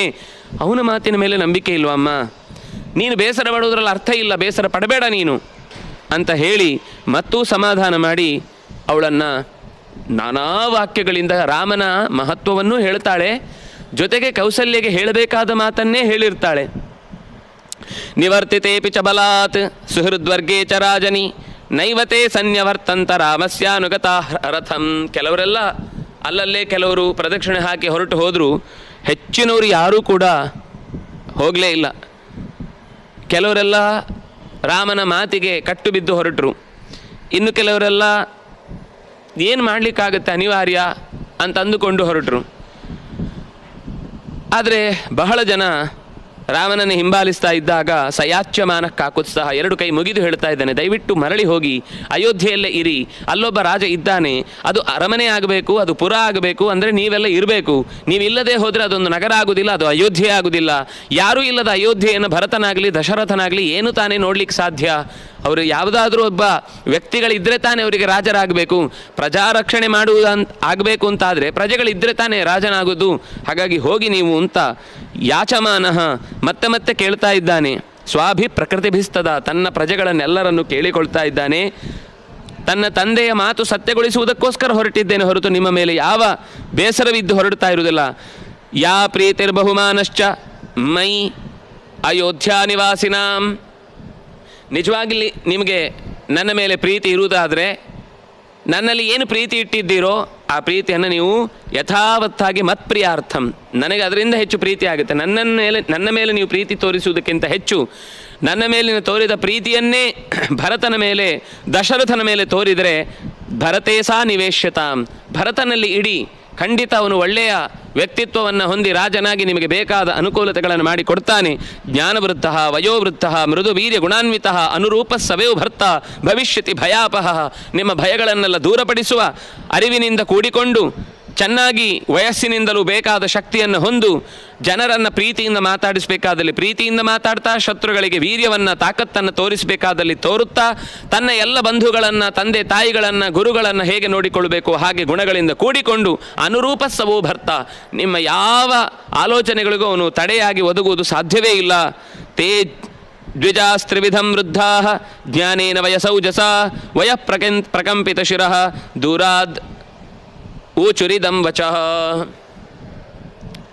ಎಷ್ಟು ಹೇಳಿದರೂ ಕೆಲವರು ಹೋದರು, ಇನ್ನು ಕೆಲವರು ಹೋಗಲಿಲ್ಲ. ಅದರಲ್ಲಿ ವೃದ್ಧರಾದವರು ಕೆಲವರು ತಲೆ ಅವರಿಗೆ ಕುತ್ತಿಗೆಯಲ್ಲಿ ಸರಿಯಾಗಿ ನಿಲ್ತಾ ಇಲ್ಲ. ವಯಃ ಪ್ರಕಂಪ ಶಿರಸಃ, ವಯಸ್ಸಿನಿಂದ ಕತ್ತು ಅಲ್ಲಾಡ್ತಾ ಇದೆಯಂತೆ. ಅಂತಹ ಸ್ಥಿತಿಯಲ್ಲಿರುವಂತಹ ಜ್ಞಾನದಿಂದಲೂ ವಯಸ್ಸಿನಿಂದಲೂ ಹಿರಿಯರಾದ ಕೆಲವು ವೃದ್ಧರು ಅವನನ್ನು ಕೇಳಿಕೊಳ್ತಾ ಇದ್ದಾರೆ. ನೀನು ಇಷ್ಟು ಬೇಗ ರಥವನ್ನು ಓಡಿಸ್ತಾ ಇದ್ದರೆ ನಮಗಷ್ಟು ದೂರ ನಡಿಲಿಕ್ಕೆ ಬರೋದಿಲ್ಲ, ನಾವೆಲ್ಲೋ ದಾರಿಯಲ್ಲೇ ಬಿದ್ದು ನಿನಗೇನೆ ಪ್ರಾಣವನ್ನು ಸಮರ್ಪಣೆ ಮಾಡಬೇಕಾಗತ್ತೆ. ಕರ್ಣವಂತಿ ಭೂತಾನಿ ವಿಶೇಷೇಣ ತುರಂಗಮಾಹ, ಹೋಗಬೇಡ ಅಂತ ಹೇಳ್ತಾ ಕುದುರೆಗಳಿಗೆ ಸಂಬೋಧನೆ ಮಾಡಿ ಹೇಳ್ತಾರೆ. ವಹಂತೋ ಜವನಾರಾಮಂ ಭೋ ಜಾತ್ಯಾಸ್ತುರಂಗಮಾಹ, ಎಲೈ ಜಾತಿಯಿಂದ ಎತ್ತರದಲ್ಲಿರುವ ಕುದುರೆಗಳೇ, ನಿವರ್ತಧ್ವಂಸ ನಗಂತವ್ಯಂ ಹಿತಾಭವತ ಭರ್ತರಿ, ನೀವು ಹೋಗ್ತಾ ಇರುವ ದಿಕ್ಕು ತಪ್ಪಿದೆ. ನೀವು ರಾಜನಿಗೆ ಹಿತವನ್ನು ಉಂಟು ಮಾಡಬೇಕು ಅಂತಾದರೆ ಮರಳಿ ಅಯೋಧ್ಯೆ ಕಡೆಗೆ ಹೊರಡಿ. ನಿಮಗೆ ನಾವು ಹೇಳಿದ ಅರ್ಥ ಆಗ್ತಾ ಇದೆ ಗೊತ್ತು ನನಗೆ. ವಿಶೇಷೇಣ ತುರಂಗಮಾಹ ಕರ್ಣವಂತಿ ಚ ಭೂತಾನಿ, ಕೇಳಿದ್ದನ್ನು ಸರಿಯಾಗಿ ಮನಸ್ಸಿನ, ಅದು ಅಶ್ವಶಾಸ್ತ್ರದಲ್ಲಿ ಹಾಗೊಂದು ಮಾತು ಇದೆ. ಮಾತು ಅಂದರೆ ಅದು ಶಾಸ್ತ್ರದಲ್ಲಿ ಇರುವುದು ಮಾತ್ರ ಅಲ್ಲ, ಹೌದು ಕೂಡ. ಕುದುರೆಗಳಿಗೆ ಯಜಮಾನನ ಮೇಲೆ ತುಂಬ ಪ್ರೀತಿ ಇರುತ್ತೆ. ಯುದ್ಧದ ಸಂದರ್ಭದಲ್ಲಿ ಎಷ್ಟೋ ಸರ್ತಿ ಅವನು ಕಷ್ಟದಲ್ಲಿ ಬಿದ್ದರೆ ಆಗ ತಾವೇ ಅವನನ್ನು ಎಳ್ಕೊಂಡು ಬಂದು ಶತ್ರುಗಳಿಂದ ಕಾಪಾಡ್ತಾವೆ. ಶತ್ರುಗಳು ಎಲ್ಲಿಯಾದರೂ ಹಿಂದಿನಿಂದ ಬಂದರು ಅಂತ ಗೊತ್ತಾದ ತಕ್ಷಣವೇ ತಪ್ಪಿಸಿಕೊಂಡು ಬೇರೆ ದಿಕ್ಕಿಗೆ ಹೋಗಿ ಯಜಮಾನನನ್ನು ರಕ್ಷಿಸುತ್ತೆ. ಯಜಮಾನ ಬಿದ್ದಿದ್ದಾನೆ ಅಂದರೆ ಅವುಗಳು ಮೂತಿ ತಿವಿದು ಅವನನ್ನು ಎಚ್ಚರಗೊಳಿಸಿ ತಲೆಯನ್ನು ಕೊಡವಿ ಏನು ರೀತಿಯಿಂದ ತನ್ನ ಯಜಮಾನನ್ನು ಉಳಿಸ್ಕೊಳ್ಬೋದು. ಸಾಮಾನ್ಯ ಪ್ರಾಣಿಗಳಲ್ಲಿ ಹಸುಗಳಲ್ಲೂ ಅಂಥ ಭಾವನೆಗಳು ಇರ್ತವೆ. ಆದರೆ ಅಶ್ವಗಳಲ್ಲಿ ರಾಜನನ್ನು ಬಹಳ ಆತ್ಮೀಯವಾಗಿ ಕೊಂಡಿರುತ್ತೆ. ಹಾಗಾಗಿ ಕುದುರೆಗಳೇ, ನಿಮಗೆ ಗೊತ್ತಿದೆ, ನೀವು ಯಜಮಾನನಲ್ಲಿ ಒಳಿತು ಮಾಡಬೇಕು ಅಂತಂದರೆ ನೀವು ಹಿಂದಕ್ಕೆ ಹೊರಡಿ.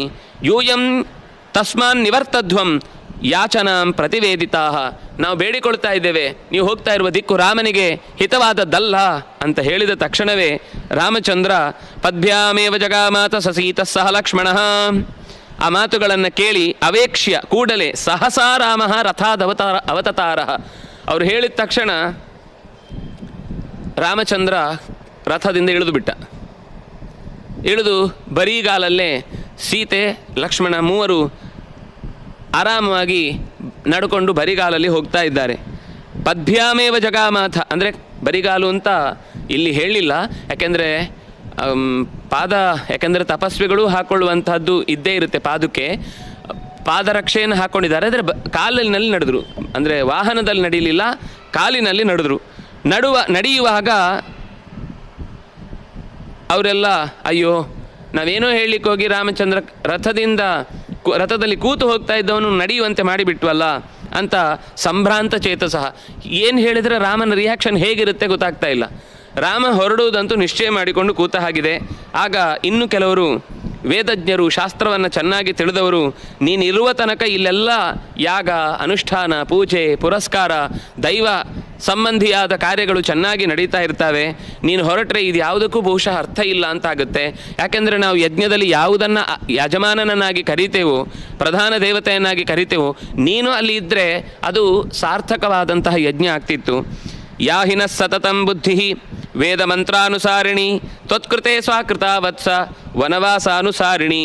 ನಿಮಗೋಸ್ಕರ ನಿನ್ನನ್ನೇ ಮುಂದಿಟ್ಟುಕೊಂಡು ನೀನೇ ಯಜ್ಞದ ಪ್ರತಿಪಾದ್ಯ ದೇವತೆ ಅಂತ ಅಂದುಕೊಂಡು ಅಲ್ಲಿ ಯಾಗವನ್ನು ಮಾಡುತ್ತಿದ್ದಾಗ, ನೀನು ಅದರಲ್ಲಿ ಎದುರುಗೊಂಡಾಗ ನಮಗೆ ಯಜ್ಞ ಸಂಪೂರ್ಣವಾಗಿ ತೃಪ್ತಿಯನ್ನು ನೀಡ್ತಾ ಇತ್ತು. ಇನ್ನು ಮುಂದೆ ವೇದಕ್ಕೆ ಅರ್ಥ ನೀನು. ವೇದ ನಮ್ಮ ಹೃದಯದಲ್ಲಿ ಉಳ್ಕೊಂಡಿದೆ. ಹೃದಯೇಶ್ವೇವ ತಿಷ್ಟಂತಿ ವೇದ ಏನ ಪರಂ ಧನಂ. ನಮಗೆ ದೊಡ್ಡ ಸಂಪತ್ತು ಅನ್ನಿಸಿದ ವೇದ ಹೃದಯದಲ್ಲಿ ಉಳ್ಕೊಂಡಿದೆ.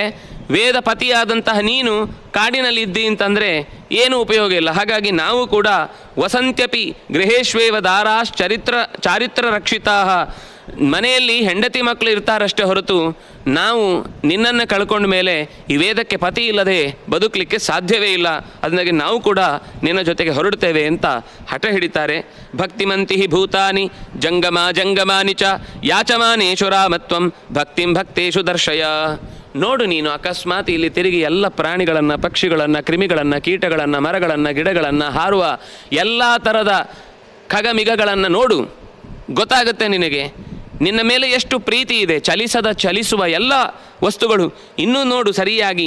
ಅನುಗಂತುಂ ಅಶಕ್ತಾಸ್ತ್ವಂ. ನೀನು ಈ ಕಡೆ ದಿಕ್ಕಿಗೆ ಹೋಗ್ತಾ ಇದ್ದ ಮರಗಳೆಲ್ಲ ನಿನ್ನ ಕಡೆಗೆ ಬಾಗಿ ನಿಂತಿವೆ ನೋಡು. ಉದ್ಧತ ವೇಗಿನಃ. ಮೂಲ ಬೇರು ನೆಲವನ್ನು ಗಟ್ಟಿ ಹಿಡಿದುಕೊಂಡಿದೆ, ಅದರಿಂದಾಗಿ ನೆಲದಿಂದ ಬಿಡಿಸಿಕೊಳ್ಳಿಕ್ಕೆ ಬರ್ತಾ ಇಲ್ಲ ಅನ್ನೋ ಒಂದೇ ಕಾರಣಕ್ಕಾಗಿ ಮರಗಳು ನಡೀತಾ ಇಲ್ಲ ಅಂತಾಗಿದ್ದರೆ ಉನ್ನತ ವಾಯುವೇಗೇನ ವಿಕ್ರೋಶಂತೀವ ಪಾದಪಾಹ. ವಿಕ್ರೋಶಂತೀವ, ಮರಗಳು ಕೂಡ ಗಾಳಿಗೆ ಸುಯಿಲುಗುಟ್ಟುತ್ತಾ ಇದು ತಮ್ಮ ಕೂಗು, ರಾಮ ನಿಲ್ಲು ಅನ್ನುವ ಮಾತನ್ನು ಹೇಳ್ತಾ ಇದ್ದಾವೆ. ನಿಶ್ಚೇಷ್ಟಾಹಾರ ಸಂಚಾರಾ ವೃಕ್ಷೈಕ ಸ್ಥಾನ ವಿಷ್ಟಿತಾ. ವೃಕ್ಷಗಳಲ್ಲೇ ನೆಲೆಸಿ ಆಹಾರವನ್ನು ಸ್ವೀಕರಿಸಿದೆ. ಪಕ್ಷಿಣೋಪಿ ಪ್ರಯಾಚಂತೆ. ಪಕ್ಷಿಗಳು ಕೂಡ ಕೂಗ್ತಾ ಇದ್ದಾವೆ, ನಿಲ್ಲು ನಿಲ್ಲು ರಾಮಚಂದ್ರ ಅಂತ. ಅಂದರೆ ಪ್ರಕೃತಿಯಲ್ಲೂ ಕೂಡ ಪ್ರತಿಯೊಂದು ಕ್ರಿಯೆಗೆ ಪ್ರತಿಕ್ರಿಯೆ ಸಿಗ್ತಾ ಇರುತ್ತೆ. ಅದು ನಮಗೆ ಅರ್ಥ ಆದರೆ ಎಷ್ಟೋ ಸಂಗತಿಗಳು ಏನೋ ಆಗಲಿಕ್ಕಿದೆ ಅಥವಾ ಏನೋ ಆಗಿದೆ ಇದನ್ನು ಹೇಳ್ತಾ ಇರುತ್ತೆ. ರಾಮಚಂದ್ರನ ಹೋಗುವಿಕೆಯನ್ನು ಅರ್ಥ ಮಾಡಿಕೊಂಡಂತಹ ಪ್ರಾಣಿಗಳು, ಪಕ್ಷಿಗಳು ಕೂಡ ಏನೇನು ಮಾಡ್ತಾ ಇದ್ದಾವೆ ಅಂತ ವಾಲ್ಮೀಕಿಗಳು ಹೇಳಿದರು. ಅಲ್ಲಿಯ ಋತ್ವಿಜರು ಅವುಗಳ ಹೃದಯವನ್ನು ಕಂಡು ಅವುಗಳೂ ಬೇಡಿಕೊಳ್ತಾ ಇದ್ದಾವೆ, ಹೋಗಬೇಡ ಅಂತ. ಹೀಗೆ ಪೀತೋದಕಾಂ ಸ್ತೋಯ ಪರಿಪ್ಲುತಾಂಗಾನ್ ಅಚಾರ ಯದ್ವೈ ತಮಸಾ ವಿದೂರೇ. ಅಲ್ಲೇ ನಮ್ಮನ್ನಷ್ಟು ದೂರ ಕರೆದುಕೊಂಡು ಬಂದಂತಹ ಕುದುರೆಗಳಿಗೆ ರಾಮಚಂದ್ರ ನೀರು ಕುಡಿಸಿ, ಪೀತೋದಕಾನ್ ಸ್ತೋಯ ಪರಿಪ್ಲುತಾನ್ ಅಂಗಾನ್, ಬೆನ್ನಿಗೆ ನೀರು ಹಾಕಿ ಮೈಯೆಲ್ಲ ದಡವಿ ಇಷ್ಟು ದೂರ ನಮ್ಮನ್ನು ಕರೆದುಕೊಂಡು ಬಂದದ್ದಕ್ಕಾಗಿ ಅವುಗಳನ್ನು ಸ್ವಲ್ಪ ಅಚಾರಯತ್ ಮೇಲಿಕ್ಕೆ ಬಿಟ್ರಂತೆ. ಮೇಲಿಕ್ಕೆ ಬಿಟ್ಟು ತಮಸಾ ವಿದೂರೆ, ದೂರದಲ್ಲಿ ತಮಸಾ ನದಿ ಇತ್ತು, ಅದರ ಪರಿಸರದಲ್ಲೇ ಇದ್ದ ಹುಲ್ಲುಗಾವಲಲ್ಲಿ ಕುದುರೆಗೆ ಮೇಯಲಿಕ್ಕೆ ಅವಕಾಶ ಕೊಟ್ಟಿದ್ದಾನೆ. ಹೀಗೆ ದದೃಶೇ ತಮಸಾ ತತ್ರ ವಾರಯಂತೀವ ರಾಘವಂ. ಎಲ್ಲರೂ ಬೇಡ ಬೇಡ ಬೇಡ ಅಂತ ಹೇಳ್ತಿದ್ರು. ರಾಮಚಂದ್ರ ಹೋಗ್ತಾನೆ ಇದ್ದ. ಮಧ್ಯದಲ್ಲಿ ಇದು ನಿಲ್ಲಿಸಿದಾಗ ಬಹುಶಃ ತಮಸಾ ನದಿಯೂ ಕೂಡ ರಾಮನನ್ನು ಹೋಗಬೇಡ ಅಂತ ನಿಲ್ಲಿಸಿದಂತೆ ಈ ಘಟನೆ ಕಂಡಿತು. ಹೀಗೆ ಅಯೋಧ್ಯೆಯ ನಗರದ ಜನ ರಾತ್ರಿ ಹಗಲು ರಾಮನೊಂದಿಗೆ ಬಹಳ ದೂರದ ತನಕ, ರಾತ್ರಿ ಆಗಿದೆ ಮತ್ತೂ ನಡೀತಾನೆ ಇದ್ದಾರೆ, ಎಲ್ಲೋ ಒಂದು ಉಳಿದುಕೊಳ್ಳುವ ಅವಕಾಶ ಬರುತ್ತಾ ಅಂತ ಕಾದು ಒಂದು ಕಡೆ ಉಳ್ಕೊಂಡ್ರು. ಸಸ್ತ್ರೀ ಪುಂಸಾಹ ಗತಾನ್ ಅಸ್ಮಾನ್ ಶೋಚಯಿಷ್ಯತಿ ನ ಸಂಶಯ.